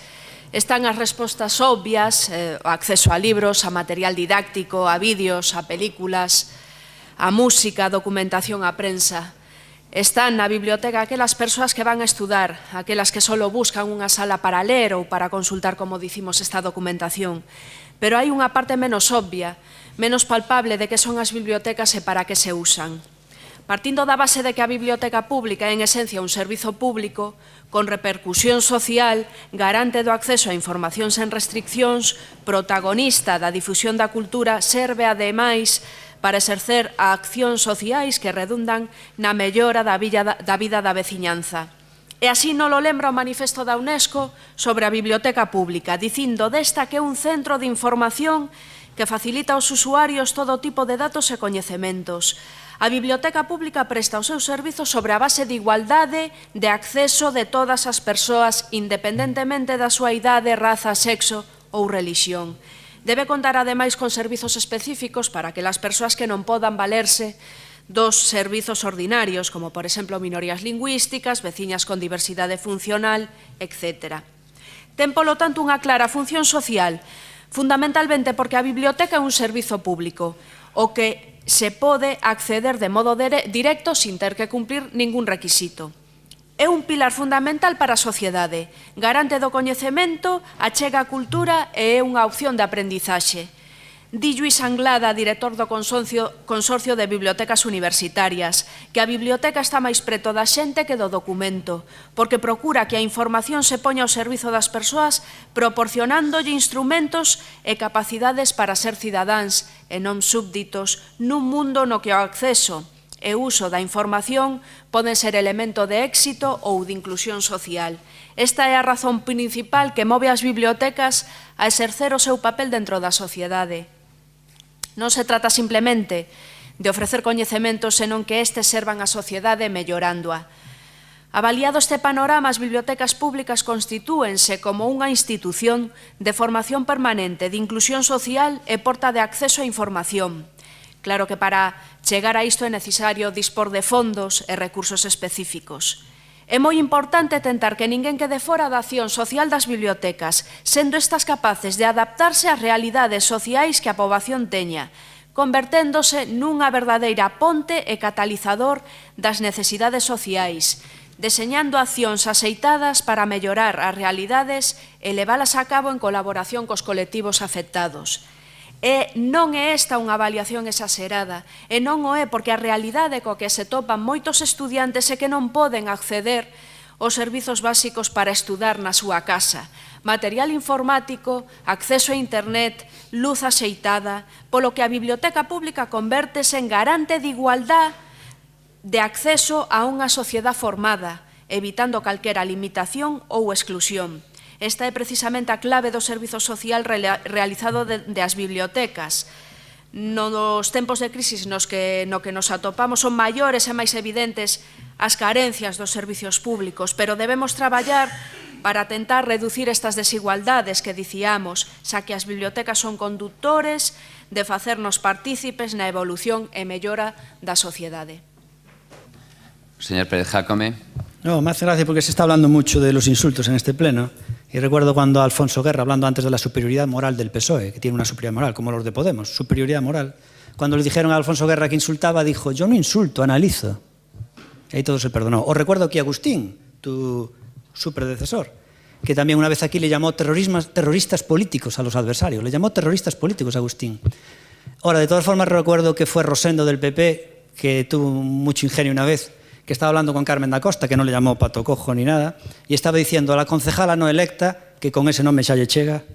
Creo que esto que Rosendo estuvo en mi cachón, dice, con ese nombre xa lle chega, pobre. Bueno, pues el tema este de los alquileres, no estamos de acuerdo con la petición que hace Ourense en Común, pero sí estamos de acuerdo obviamente con el fondo. Obviamente las bibliotecas pueden tener unos horarios que no se adecúan a la realidad, pero donde Ourense en Común mete la gamba. Y es curioso porque habla de democracia y de reunir a todos los estudiantes para tomar una decisión y siempre habla de que haya mucha gente, pero para él ir de número 1 lo redujo todo al mínimo posible, a 20 y pico personas. Y ahora una vez que él es el número 1 por Ourense Común, que es lo mismo, dice que se unan todos los de las izquierdas a nuestro bando, pero el número 1 soy yo, ese ya está cerrado. Ahora que se unirnos todos, se unen todos después de que él se ha elegido el número 1. Claro, con 4 gatos. Y después sí, quiere que todo Ourense opine, pero para elegirlo él, 20 y pico personas. Bueno, pues resulta que lo que pide aquí es lo siguiente. O Pleno do Concello de Ourense acorda instar o Goberno Municipal a convocar o movimento estudiantil a unha mesa de diálogo co fin de valorar e, de ser caso, redefinir os horarios de apertura da rede municipal de bibliotecas. Vamos a ver. Esto significa no tener ni idea de cómo funciona el mundo. Y recuerdo un poco lo que hicieron, por ejemplo, con el tema de la peatonalización, ¿no? O sea, llegó, que en ese tema fue un pionero el alcalde de Pontevedra. Llegó a Pontevedra el alcalde de Pontevedra hace 19 años y en un mes peatonalizó casi todo Pontevedra. Tenía muy claro las personas visionarias cómo hay que hacer las cosas y lo hizo. Vamos a la diferencia con el alcalde de Ourense. Llegó a Ourense y en vez de peatonalizar, que es el sentido común, ciertas calles que hay que peatonalizarlas ya, no, vamos a hacer unha mesa de diálogo de non sei qué, levamos 3 anos e medio e, de momento, non se peatonalizou prácticamente nada. As únicas calles que peatonalizou son as que xa de facto eran peatonales, porque las del Parque de San Lázaro al lado de la iglesia y ese tramo de cartón en el que veo, ya por ahí casi no iban a ningún coches porque no tienes a dónde ir. Solo los garajes. Entonces, solo peatonalizó lo que ya era peatonalizable, ¿no? Entonces, esto de aquí es un poco lo mismo, es decir, vamos a hablar con los estudiantes para ver cómo definir los horarios. No tienes ni idea. Hay que hacerlo de otro modo. Hay que hacer como hacen las grandes empresas. ¿Sabes lo que hacen las grandes empresas egoístas? Las grandes empresas son súper egoístas, porque solo les importa su beneficio. Entonces, ¿qué hacen? Como solo les importa su beneficio, intentan ganarse al cliente, es decir, darle al cliente lo mejor, por un precio, claro. Entonces, quienes más se esfuerzan por satisfacer al cliente no son los concellos, son las grandes empresas, por un coste, claro. Entonces, ¿qué hacen las grandes empresas? Las grandes empresas no le preguntan a los clientes, oiga usted, vamos a hablar aquí, ¿a qué hora abrimos? ¿Usted qué cree a qué hora debemos abrir? No, las grandes empresas hacen un estudio, una prospección, y abren. Y según la gente vaya utilizándolo, se adecúan. El gran éxito de Zara, ¿cuál fue? Uno de los grandes éxitos. Voy fabricando ropa según tenga demanda. A Zara no le importa lo que la gente diga de su ropa. A Zara le importa una mierda. A Zara le importa lo que la gente haga con su ropa. Esto ya se demostró con los experimentos una vez de unas mermeladas. Se pusieron unas mermeladas en un supermercado para probar y la gente decía cuáles le gustaban más. Y luego compraban otras. ¿Por qué? Porque ya lo dicen los americanos. It's not what you say, it's what you do. No importa lo que digas, es lo que hagas. ¿Qué importa lo que la gente diga? Lo que importa es lo que la gente haga. Entonces, ¿queréis adecuar los horarios de las bibliotecas a lo mejor para la ciudadanía? Hacer experimentos y ya se ve dónde lo van a utilizar más. Ahora, lo que la gente diga. Yo recuerdo una vez que escribí un libro que fue un fracaso y recuerdo que los que más me decían acabaste ya el libro, acabaste ya el libro, acabaste ya el libro, cuando lo acabé nunca lo leyeron. Le dije yo, ¿qué tal? Y no lo leí, lo tengo allí en la mesilla. Hostia, no paraban de decirme todos los días acabaste ya el libro. ¿Qué tiene que ver lo que digas con lo que hagas? Tiene nada que ver. Y en este sentido, como está mal hecha esta historia, y aquí, Barquero, como aquí la votación en este sentido está mal definida, sí que nos tenemos que abstener. Aquí sí que procede la abstención, pero no cuando se va a inclinar la balanza de un sitio para otro en un tema candente como el de ayer. Por cierto, cuando tú decías que nosotros rescatamos los servicios sociales el año pasado, los rescatamos sin tener pegas del interventor, aquella aprobación, porque la de ayer no llevaba el aval del interventor. Los rescatamos a cambio de bajar el IBI. Vosotros dijisteis que era el pacto de las derechas y era la cena del sofá. Y vosotros ayer hicisteis lo mismo, rescatasteis a los servicios sociales, entre comillas, ¿no? Entre comillas, pero a cambio de nada, y eso no es el pacto de las derechas, eso no es el sofá. Por otra cosa, porque los argumentos que dijisteis, no se puede dejar a esa gente colgada de las facturas, también valía hace un año. O sea que quienes realmente tenéis criterios distintos sois Podemos, Ourense en Común, o los comunistas, y vosotros.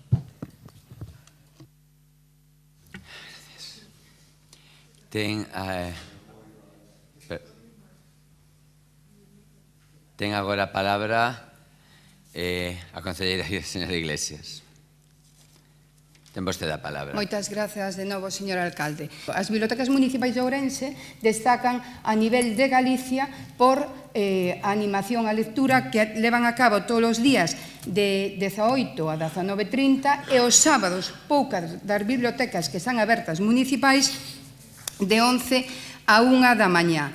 Estas tres bibliotecas, tanto a Carballeira como San Francisco como a Ponte, teñen un horario continuado de 10 a 13:30, de 17 a 20 horas, a Carballeira e as demais de 16:30 a 19:30 e os sábados de 11 a 13 horas. Este é un horario que se vai modificando cando fai falta en función das necesidades e en función dos usuarios que van a cada unha delas. Si é verdade que non podemos confundir unha biblioteca municipal cunha sala de estudio. E, de feito, as bibliotecas municipais de Ourense ojalá puderan contar con esa sala de estudio, pero a situación e a realidade é a que é. Os metros das bibliotecas municipais son as que son, non? O que nos dá pé a entender que ese horario é o adecuado, e repito, que todo pode ser millorable, é o número de usuarios que van a esas bibliotecas. As bibliotecas municipais teñen un obxectivo totalmente distinto ás outras bibliotecas. Incluso a documentación que nela se dá ten que ser local e da zona onde está ese tipo de bibliotecas, non? Repito, que se podría mellorar e que se podría adaptar, pero o horario modifícano cada ano, se fai falta, en función de eses usuarios que teñen. Nada máis nesta miña primeira intervención. Moitas grazas. Comenzamos unha segunda quenda, 3 minutos. Señora Valencia. Graciñas. Son varios os estudos que cualifican o ir a estudiar as bibliotecas con varios puntos beneficiosos, pero para coñecelos, como dicimos, é necesario xuntarnos cos usuarios e seguramente logo determinaránse de xeito natural ou de xeito automático eses horarios, porque hai que ter en conta que hai estudiantes que efectivamente usan a biblioteca polo día, pero tamén os hai que os usan pola noite.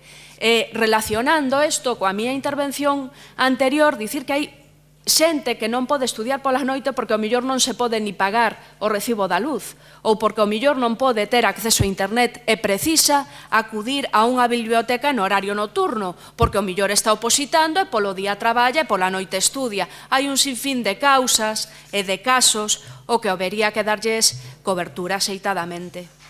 Gracias. Moitas grazas. Ten a palabra o señor Pérez Jácome. Sí, vaya última frase que hizo Monse, ¿no? Alguna gente no puede estudiar porque no puede pagar la luz, ¿no? Típica frase de Podemos, Dios mío. Demagogia a tope. Efectivamente, claro que hay gente que tiene problemas y obviamente hay pobreza energética, pero que me digas, ¿alguna gente no puede estudiar de noche porque no puede pagar la luz? Bueno. Y respecto a este tema, nada más. No habéis contestado a la contraargumentación que hice yo, entonces tampoco puedo decir nada más. Simplemente decir que ya no voy a hablar más en este pleno. De hecho, ya lo dije en las redes sociales, que yo actuaba hasta la 1 del mediodía hoy. Gracias. Tal cual fui plantexada por Ourense en Común. Votos a favor? Votos en contra? Abstencións?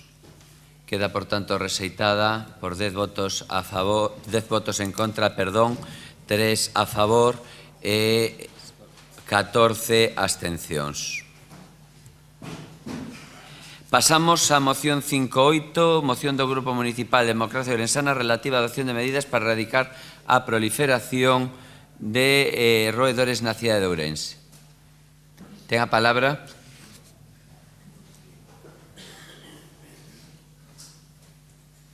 Non me sale. Agora sí, señor Ojea. Ten vostede a palabra. Gracias, alcalde. Hola a todos. Antes de empezar a falar propiamente da moción, pero totalmente relacionado coa moción das ratas que tanto están proliferando, según nos comunican os veciños de toda a cidade, vou mostrar un vídeo que teñen agora nas súas pantallas, que é un vídeo que o puxo un veciño. Bueno, xa saben que os veciños mandaron nos últimos tempos moitas fotografías de ratas aos medios de comunicación, a nós, aos concelleiros. Este foi un vídeo que lle pedín permiso, lóxicamente, ao veciño que o fixo, e vouno reproducir. Vostedes ven que se acerca un camión da basura a recoller un contenedor, non? Van a comprobar como é un destes camións que recolle a basura de xeito automático, salen eses brazos articulados, toman o contenedor, pero fíxense que ao lado do contenedor hai unha gran cantidade de basura no chan. O veciño que o grabou pois aplica o zoom, non, para que se vexa millor. O camión vacía o contenedor, deixa ese contenedor e arranca e marcha sin recoller esa basura. Eso non é que solamente fose ese día. Esa basura, según nos comunicou ese veciño, estuvo aí 14 días antes de ser recollida definitivamente. Cando publicou na rede, levaba 6 días e despois díxonos a con posterioridade que hasta que pasaron 14 días non se recolleu esa basura. Outros veciños nos fixeron chegar comentarios semellantes en relación á conducta destes camións e as queixas acerca da pouca dilixencia na recollida das basuras por parte da empresa concesionaria, pois é un lugar común nas protestas veciñais. E agora vamos a falar das ratas, non? Vostedes podense imaginar o que sucede se está 17 días esa basura na rúa. E como esa, outras moitas na cidade. Pois que aparecen estes roedores, porque estes roedores comen de todo. É unha característica que teñen, que son uns roedores que están distribuídos por todo o mundo, salvo nos polos e nos desertos máis inhóspitos, digamos, colonizaron o mundo inteiro, son omnívoros, comen toda clase de cousas que se poden atopar na basura. Iso tamén está moi relacionado ca intelixencia, non? Os zoólogos dícennos que canto máis omnívoro é un animal, máis intelixente é, digamos, porque ten que colonizar diferentes hábitats, entonces non pode, digamos, traer de serie por instinto as súas pautas de conducta e deben ser aprendidas, non? Bueno, é ben sabida que estas ratas son portadoras de moitas enfermedades, elas mesmas e os propios parásitos que teñen, porque elas transmiten enfermedades aos seres humanos, os microorganismos que aparecen nesa basura fermentada ao cabo dos días, ao cabo de 24 horas ou incluso menos, moitos dos alimentos habituais xa teñen fermentado e xa teñen generado microorganismos que logo van pegados nas patas, no rabo e no pelo destas ratas. Non vou facer o relatorio das enfermedades que se transmitan, e teñen na moción. Tamén decir que moitas das enfermedades son transmitidas polos propios parásitos das ratas e que a veces incluso atacan animales domésticos ou a mascotas, porque as ratas, sobre todo cando son adultas, son pelexonas, de feito teñen moi poucos de depredadores no seu hábitat natural. canto máis no hábito urbano que non teñen absolutamente, salvo os gatos callejeros que antes había, e agora tampouco hai, non teñen tal. A única forma, porque isto xa ten pasado noutras cidades do mundo, e en algúns países chegou esta cuestión que aquí estamos tratando como unha cuestión municipal, en algúns países chegaron aos congresos e aos parlamentos, porque en algúns países foron grandes problemas. Os expertos que teñen tratado este tema chegaron á conclusión de que a única forma eficaz de manteñer controlada a población de ratas, porque claro, é unha utopía pretender eliminalas todas, eso desde logo, non? Pero que a única forma era que non tuveran que comer. E que non tuveran que comer pois que a basura que se mantuvese nas cidades nunha cantidade controlada, porque senón é imposible. Senón, todas estas labores que fai a empresa de ratización son en gran parte inútiles, primeiro porque se hai comida na basura, a comida da basura é máis rica que a dos cebos, entón non se van a comer a dos cebos. Tamén, aparte, é sabido que como especie, non como individuos, pero como especie xeran resistencia aos produtos químicos cos que tratan de matalas. Non, a clave está en non xenerar basura, a clave está en que o saneamento non este deteriorado como está, como se puxo de manifesto nas inundacións que hubo nas tormentas recientes, a clave está en que os edificios non estén abandonados. Claro, moitos edificios abandonados son de propiedade particular, pero incluso o Concello ten edificios abandonados. Fai pouco vimos algunha instalación municipal que fora invadida por persoas ocupas. Hai que ter as calles en bo estado, porque cando están en mal estado os baches e os resquicios son empregados por as ratas para facer buratos, porque furan no chan e escóndense. Entonces, a clave está fundamentalmente en controlar a basura. De momento, nada máis na miña primeira intervención. Moitas grazas. Señor Doval, ten vostede a palabra. Gracias, señor alcalde. A vostede.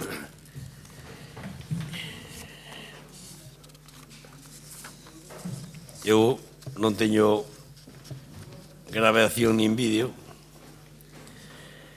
pero si podo comentar. Fai un mes, no tempo das choivas,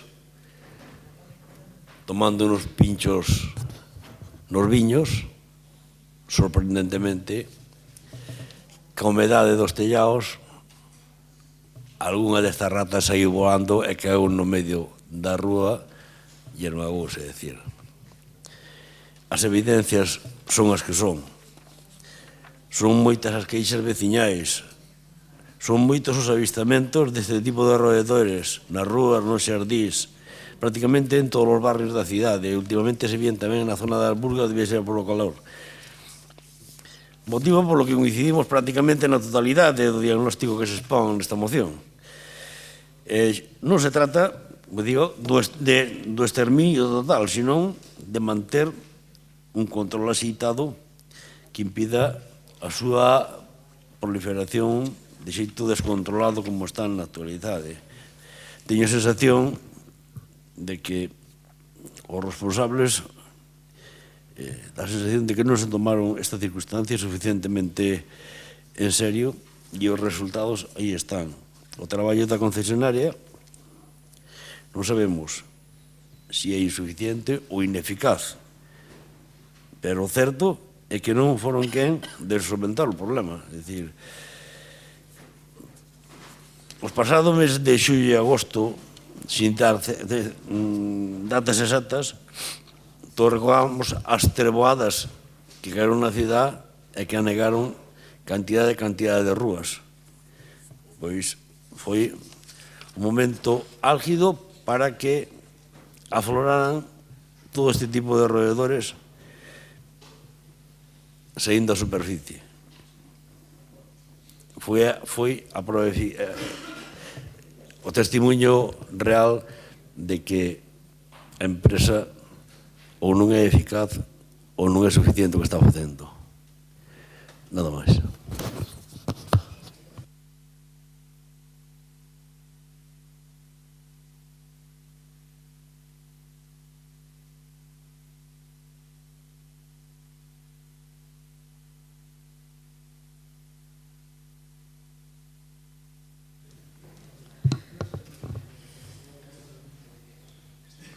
Gracias, doña Sofía.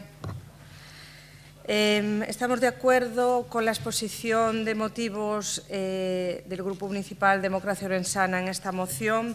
Hay 3 puntos importantísimos para que el reflejo de las ratas en las ciudades sea la mínima, que sería no acumular basuras y suciedad, no verter escombros en solares y, sobre todo, que las propiedades privadas estén en buenas condiciones. Pero el progresivo abandono al que tiene sometido este Gobierno a nuestro municipio está generando un serio perjuicio a la calidad de vida de nuestros vecinos. Si bien esta desidia está palpable en cada rincón de la ciudad, el Partido Popular ha demostrado un claro desprecio a nuestros numerosos barrios de Ourense, a los que han sometido a un perpetuo olvido desde que llegó a la alcaldía. Tenemos que decir que Ourense sí que está sucia, no es que lo diga yo, lo dicen los vecinos. Los motivos para este significativo incremento de ratas es la ausencia de una limpieza de maleza y matorrales en cunetas y calles con desperfectos y falta de servicios básicos en nuestra ciudad. Los roederos son visibles a cualquier hora del día, ni se inmutan ante la presencia de las personas que pasan a su lado. Señor concejal, señor alcalde, las ratas que hay son el reflejo de su gran irresponsabilidad y el deterioro al que están llevando a esta ciudad. Con todo mi respeto, no solo la salud está en juego, también la imagen de la ciudad, que queda por los suelos cada vez que llega este tipo de denuncias vecinales. Por todo ello, exigimos al equipo de Gobierno que abandone su desidia y dejadez y se ponga a trabajar para acabar con un grave problema de salubridad que afecta a todos los ourensanos. Muchas gracias. Moitas grazas. Ten a palabra agora o señor Araujo. Ten vostede a palabra. Gracias, señor alcalde. A verdade é que me acaban de fundir os plomos en Democracia Orensana con esta moción. Bueno, primeiro, pensei que a defendería don Gonzalo Pérez Jácome, que sempre lle pode... que sempre lle pon así como máis vidilla e bueno, e a veces é máis faltón tamén, non? Pero lle dá máis... Don Armando é moito máis tranquilo, moito máis pausado, moito máis educado e, polo tanto, o nivel de resposta ten que ser máis moderado tamén, non?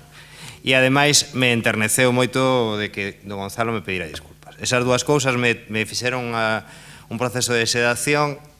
Entonces ahora vamos a aburrir, teñen que disculparme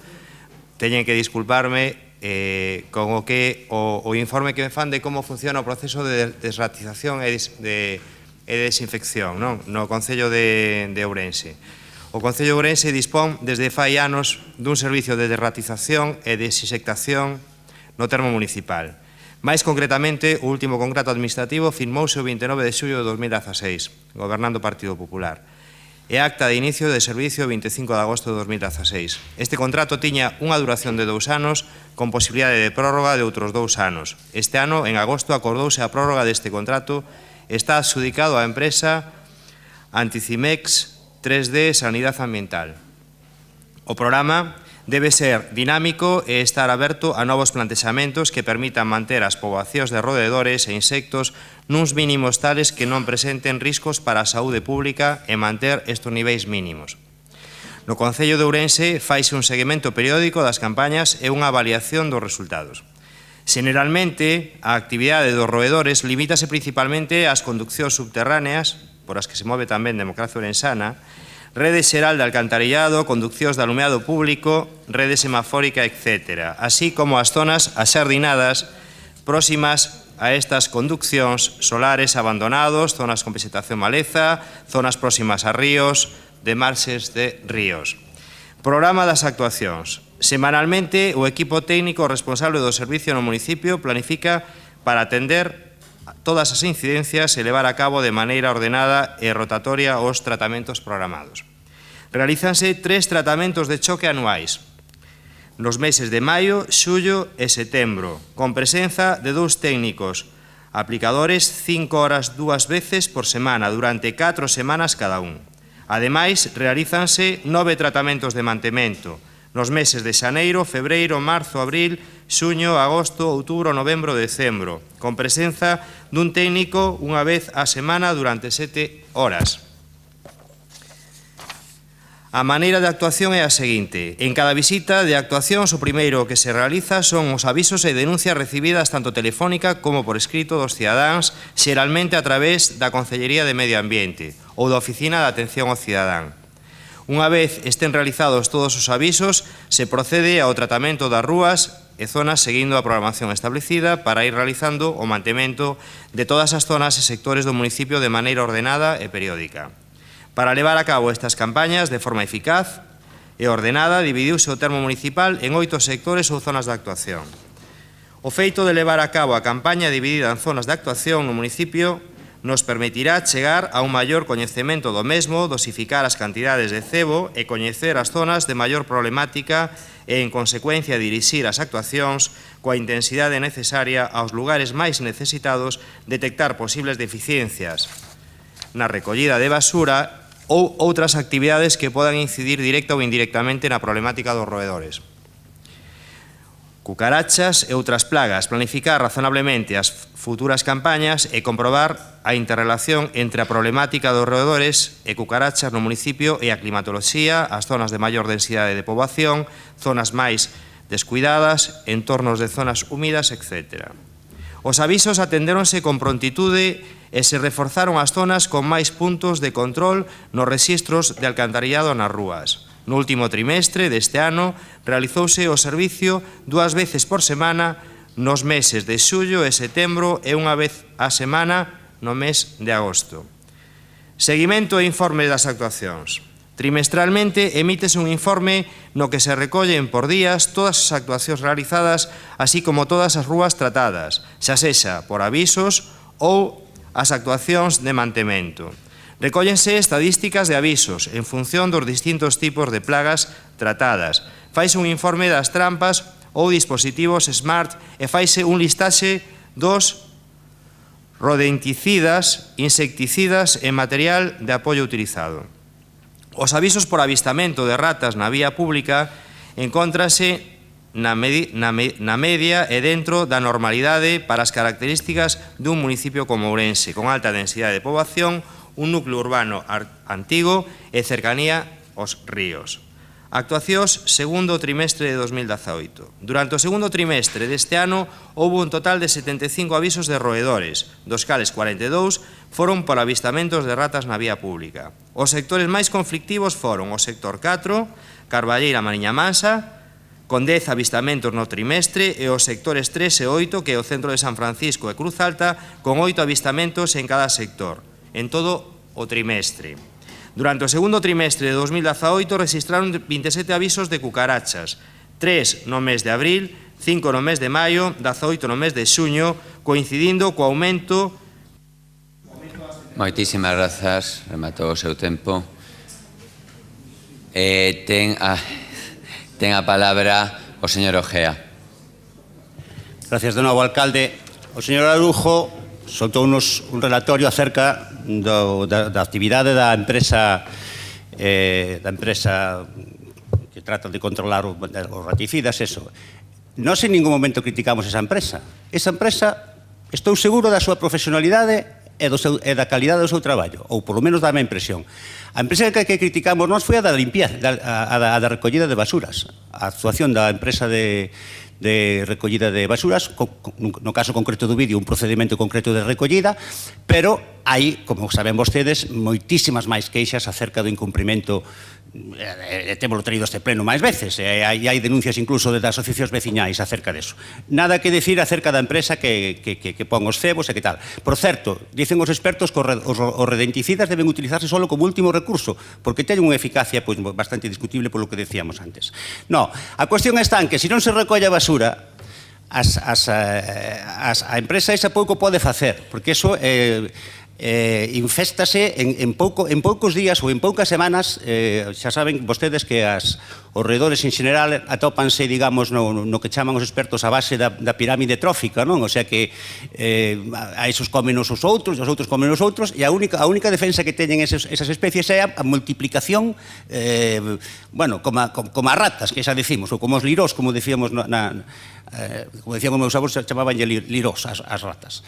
Teñen esa defensa. Entonces, ante as mínimas circunstancias favorables, multiplícanse, pero, bueno, teño por aquí os datos, pero podenos consultar en internet. Eso, pois creo que son por aquí, teño aquí apuntado, bueno, non sei, uns cuantos miles ao ano, xuntando as sucesivas generacións, alcanzan a madurez sexual aos 3 meses, bueno, os números de Fibonacci e todo eso. No, foi a empresa da recollida que criticamos. E, que non me dará tempo, a de desbroces, porque falou a señora Geitos da maleza, e esa sí que é outra causa, a falta de calidade que tamén temos suficientemente criticado a cuestión dos desbroces. Falou de avistamientos. Mira, isto é como nas películas de vaqueros, que dicían, cando ves un indio e cai 100 detrás das pedras, non? Pois cando se ve unha rata, que ademais é que son as que se ven son as jóvenes, que ainda non teñen medo, non teñen experiencia, como son máis atrevidas e tal, pero cando vexen unha é que hai 3.000 por aí. Tamén, se se ve, elas salen normalmente de noite. E unha reflexión que quero facer é que, polo visto, este problema solo se lle dá importancia cando as ratas empezan a verse no Parque de San Lázaro. Porque hai barrios da cidade nos que as ratas levan sido, pois claro, forman parte da paisaxe. Pero cando empezan a verse no Parque de San Lázaro, entonces quero facer esta reflexión porque xa non me dá tempo a falar máis. Moitas grazas. Ten a palabra o señor Doval.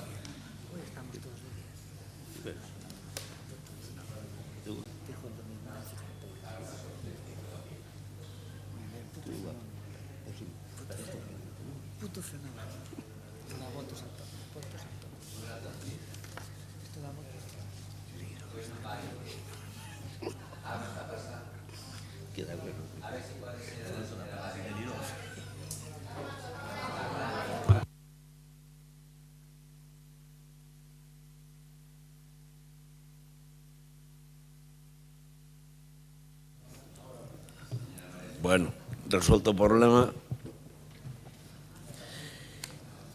De todos os datos que nos deu o señor Araújo, quedéme con un, porque tantos datos, Dios mío, querido. É dicir, así fago emocións, coller un informe da empresa de limpeza e soltarlo aquí e vía. Pero hai un dato. Nun trimestre, 45 avistamentos. É dicir, é verdad que se ven, que salen nas redes sociais, que se graban na tele. Un segundiño, perdón. Silencio todos, por favor. 45 avistamentos nun trimestre. Señor Araújo, algo falla. Non sei se é a empresa de limpeza, que as ratas son sexualmente moi activas, que pode ser, pero a verdad é que hai que poñer remedio e coto. E xa che dixen, non se trata de exterminar, senón de establecer el control e falar ca empresa a ver si, aparte de darnos todo ese montón de datos de por onde vai, por onde non vai, que nos dé datos de eficacia. Porque outra dúda que me queda a min así no tema das ratas é que morren e onde quedan? É outra cousa que dixo aí no aire. Nada máis. Moitísimas grazas. Ten agora a palabra a señora Geitos. Estáse rindo todavía. Señora Sí, Geitos. me estoy riendo porque su actividad sexual es muy activa, ya que cada... Espero que especifique, De las señora ratas. Geitos. Sí, de las ratas. Cada 20 días tienen sobre unos 14 o 15 crías. Así que imaginaros, cada 20 días de gestación tienen 14 crías. Pero sí que es cierto, señor Araújo, que el problema no está, como dijo don Armando, en lo que es la empresa de desinsectación, de ratización y desinfección.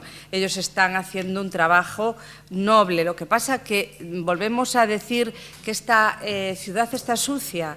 se palpa, se ve, y entonces las tres puntos que yo dije anteriormente son los importantes. Si nosotros tenemos una empresa que hace unos tratamientos regulares, si al mismo tiempo, como vimos en el vídeo, o lo vemos nosotros, yo esperando un autobús, pues vi una rata muy grande y se lo dije a usted, en lo que es Nuestra Señora de la Saínza.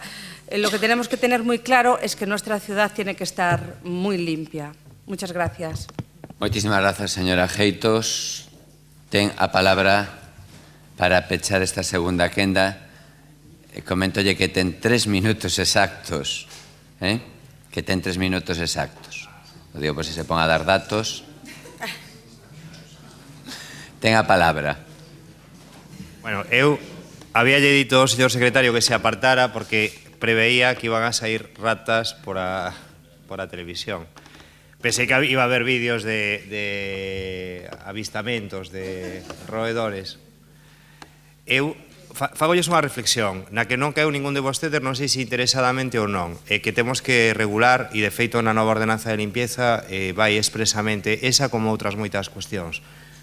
Vostedes fixáronse, don Armando decía que había uns elementos sin recoller, pero ninguén reflexionou sobre que eses cartóns non podían estar aí, porque ese veciño tiña que haber depositado os cartóns no contenedor de lixo, porque o sistema de recollida de lixo que temos na cidade, ben o mal elexido é un sistema automático que vai un camión con un conductor e recolle os contenedores. Entonces, a ese veciño que grava, que me parece moi ben, de paso podería gravar, aínda que fora de forma anónima, ao veciño porco que deixa o cartón ali colocado e que non o mete no contenedor, non? Eso é por poñer cada cousa no seu sitio, porque ao final sempre estamos a culpabilizar aos que fan o traballo e realmente os que fan o traballo teñen moitas dificultades para facelo, porque no sistema de recollido automático, cando lle colocan, temos un sistema de recollida que vostede chama por teléfono, si para un momento. Digo, perdón, digo para que este atento, señor Barquero. Digo, si nos paramos a reflexionar sobre a dificultade que hai para a recollida do lixo, solo na recollida do lixo, si vostedes ven como traballan por a noite, calquera veciño que deixa un mueble, que é moi típico, cando temos un sistema que tú chamas e che van a recoller á porta e deixa un colocado un mueble, un cartón ou un colchón no medio dos contenedores, a persoa que recolle o lixo ten moitísimas dificultades para recoller. Entonces, por poñer cada cousa no seu sitio, eu que non, a ver, eu entendo que vostedes dentro desa campaña de vamos a decir que todo está fatal e a cidade está moi sucia e demais, que decir, eu penso que a cidade está moi digna e pode estar moito mellor e para iso temos que traballar todos. Nós traballamos cun pliego de limpieza, mellor ou peor que desde logo non eleximos, pero intentamos optimizalo no máximo posible, pedirlle a colaboración á empresa no máximo posible para que a cidade funcione. Non temos un problema de roedores na cidade, nin vamos a demonizar os roedores. Eu debe ser que como son de pueblo estou acostumbrado a ver bichos, entonces a mí non me escandaliza tanto ver os bichos. Estou acostumbrado a ir para casa a ver corzos, jabalís, zorros e non vexo ratas, nin roedores, non os vexo. Estaba preguntando aos meus compañeros onte, vos vedes algo en algún momento, porque pode pasar, existen os roedores, fan unha función social tamén, fan unha función dentro do ecosistema e non podemos demonizalos. E, por certo, para a saúde da humanidade teñen feito unha gran labor e siguen a facendo, non? Porque estamos vivos moitos gracias aos roedores. Moitas grazas. Pasamos a votación tal cual foi para a antesada, porque non hai emendas, entonces votamos a moción tal cual foi plantexada. Votos a favor? Votos en contra? Abstencións? Queda aceptada por 17, 10 non e 0 abstencións. Sí, algunha? Sí, señor Ojea. Ten vostede pulse, por favor. Sí. De novo. Vou facer un rogo, pero antes que gustaríame aclarar ao señor Araujo que a cuestión do incivismo estaba prevista na miña intervención, o que pasa que o tempo era o tempo que había, pero está aquí no guión. Bueno, traslado un rogo do colectivo de taxistas que nos comunican, claro, eles son os que saben a demanda real da xente do servicio, nos comunican que sería necesario unha parada de taxis na zona onde agora están os novos xulgados e o centro de salud do Couto, unha parada de taxis Aí parece unha petición bastante lóxica, dícennos que deberían ser bastantes plazas, e piden outra plaza de taxis tamén no entorno de Cosaga, que ali ao mellor con 2 ou 3 plazas que se arreglarían. Nada máis, facemos traslado dese rogo. Moitas grazas. Sí. De todos modos son rogos, o digo para non debatir. A ver. Gustaríame, saber que existe unha relación fluida entre o Concello de Ourense e a Asociación de Taxistas que representa o colectivo na súa totalidade, e a mí non me consta ningunha petición en ese sentido. Non sei se a vostede ya fan a nivel particular algún taxista, ven a través da asociación, se non lo pode aclarar, digo, para evitar conflictos despois. Sí, señor Ojea. Fixeron a chegar a nivel particular, pero un grupo de taxistas, non un taxista individual. Sí, señor Álvarez. Bueno, debido ao montón de queixas que recibimos estes días a raíz do recibo do IBI, rogamos que o Concello, por medio dos cauces de comunicación que ten, aclara a todos os veciños cal é o motivo desta revisión catastral e porque se teñen que pagar os intereses desde o ano 2014. Os veciños, nós só non lo aclararon, os veciños... Dalle resposta, sí, oxalá puidéramos levar actualmente unha campaña neste caso e ademais coincidiríamos de poder publicitala en todos os medios, etcétera, para aclarar algo que non é consecuencia do Concello, sino que ven ordeado.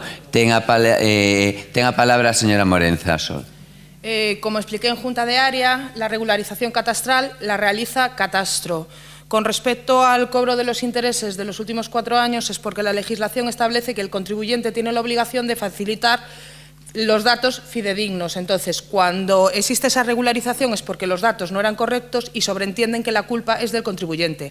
De todas formas, a todos les digo que cuando le llega la carta de Catastro con esa regularización, que no duden en acudir a Catastro, presentar las correspondientes alegaciones, porque no lo que dice Catastro tiene que ser correcto, pero que vayan a comprobarlo, que no dejen prescribir el plazo. ¿Algún rogo pregunta máis? Sí, o señor Ucha, despois dona Laura. Gracias. El ruego es que con la mayor brevedad que sea posible se proceda a instalar un sistema de acceso a esta casa por la Rúa Barreira, similar al de la entrada principal, para además de contribuir al aprovechamiento de aire acondicionado y calefacción, permita su función principal, que es permitir el acceso a gente con poca movilidad o movilidad reducida, que tanto se nos llena la boca, ¿vale? Y el motivo es porque vimos estos días que intentaba entrar alguien en una silla de ruedas y él era imposible al estar bloqueada. Entonces creemos que una puerta como está en la entrada principal sería lo correcto. Y la pregunta es qué se va a hacer con los bungalows que se pretende retirar de Untes. Muchísimas gracias. Dona Laura, perdón. Hola a todos e a todas. Ben, a pregunta, ou rogo diría mellor, sería que se acondicione se pode ser a maior brevidade o paseo que discorre paralelo ao río Barbaña, xa que dende unha primeira tormenta a comezos do verao quedou como estaba, bastante afectado, pero dende a última, que foi o día 8 de setembro, xa foi un mes, está prácticamente intransitable en algunhas zonas, sobre todo para persoas maiores que pasean habitualmente por ali, e para as bicicletas o mesmo, hai zonas por las que prácticamente non se pode pasar, e é un paseo que está aquí en plena cidade. Moitas gracias. Sí. Señor Domingo, e despois contestará, creo que o concelleiro de Turismo por unha pregunta, sí. É un rogo con pregunta do mesmo tema, non? Perdón? É un rogo con pregunta da mesma cousa. Non, ten que facer o rogo pregunta, claro. Sí, pero que entonces si van encadenado que non me diga rogo e pregunta, porque hai 6, xa están en 5. O rogo é que lle pedimos que o edificio Maimón, o que está ao lado das pozas do Outariz, que se valle ese edificio porque roubaron casi todo o mobiliario, están destrozadas as portas, as ventanas, e pedimos que se valle para evitar que sigan roubando máis, porque ali entra cualquera. Non hai control ningún, está abandonado, aí fixos unha inversión moi grande. Entón, se podo seguir queríamos tamén saber cual foi a inversión inicial destas instalacións, cuánto custaron as reformas que se fixeron posteriormente, cuáles foron os ingresos que xenerou a Pero que se concesión, comentei antes, ou é un robo unha pregunta. cuánto deixou de ingresar desde o momento que claro, e canto custaría agora restaurar o edificio para volvelo a alquilar, vale? Entendo que nos quedamos co rogo e as preguntas a trasladará vostede en su... Por favor, para que quede recollido, a recollemos o rogo e as preguntas as trasladará en xunta de área. Vale, por favor. E ten agora a contestación... Por favor, ten a palabra agora o señor Pumar. Gracias, alcalde. En relación a la pregunta de Telmo, ¿qué vamos a hacer con los bungalows del camping? Fue una sugerencia en comisión hecha por el grupo de Ourense en Común y que, bueno, lo que comentamos es que lo vamos a analizar, pero estamos corriendo mucho. Primero hay que hacer el proyecto y una vez que se lleva a cabo la adjudicación de la obra, los técnicos municipales verán en qué situación están esos bungalows, cuánto cuesta destruir un bungalow y llevarlo a otro sitio, o si de alguna manera pues no interesa y interesa demolerlos, ¿no? Desde mi punto de vista es un bien que es nuestro, que tenemos que analizar esos costes a propuesta de Ourense en Común y desde mi punto de vista no lo veo descabellado, pero vamos a analizar los costes y no corramos tanto, primero hacer el proyecto. Muchísimas grazas. Sin máis, levantamos a sesión. Feliz fin de semana a todas e a todos.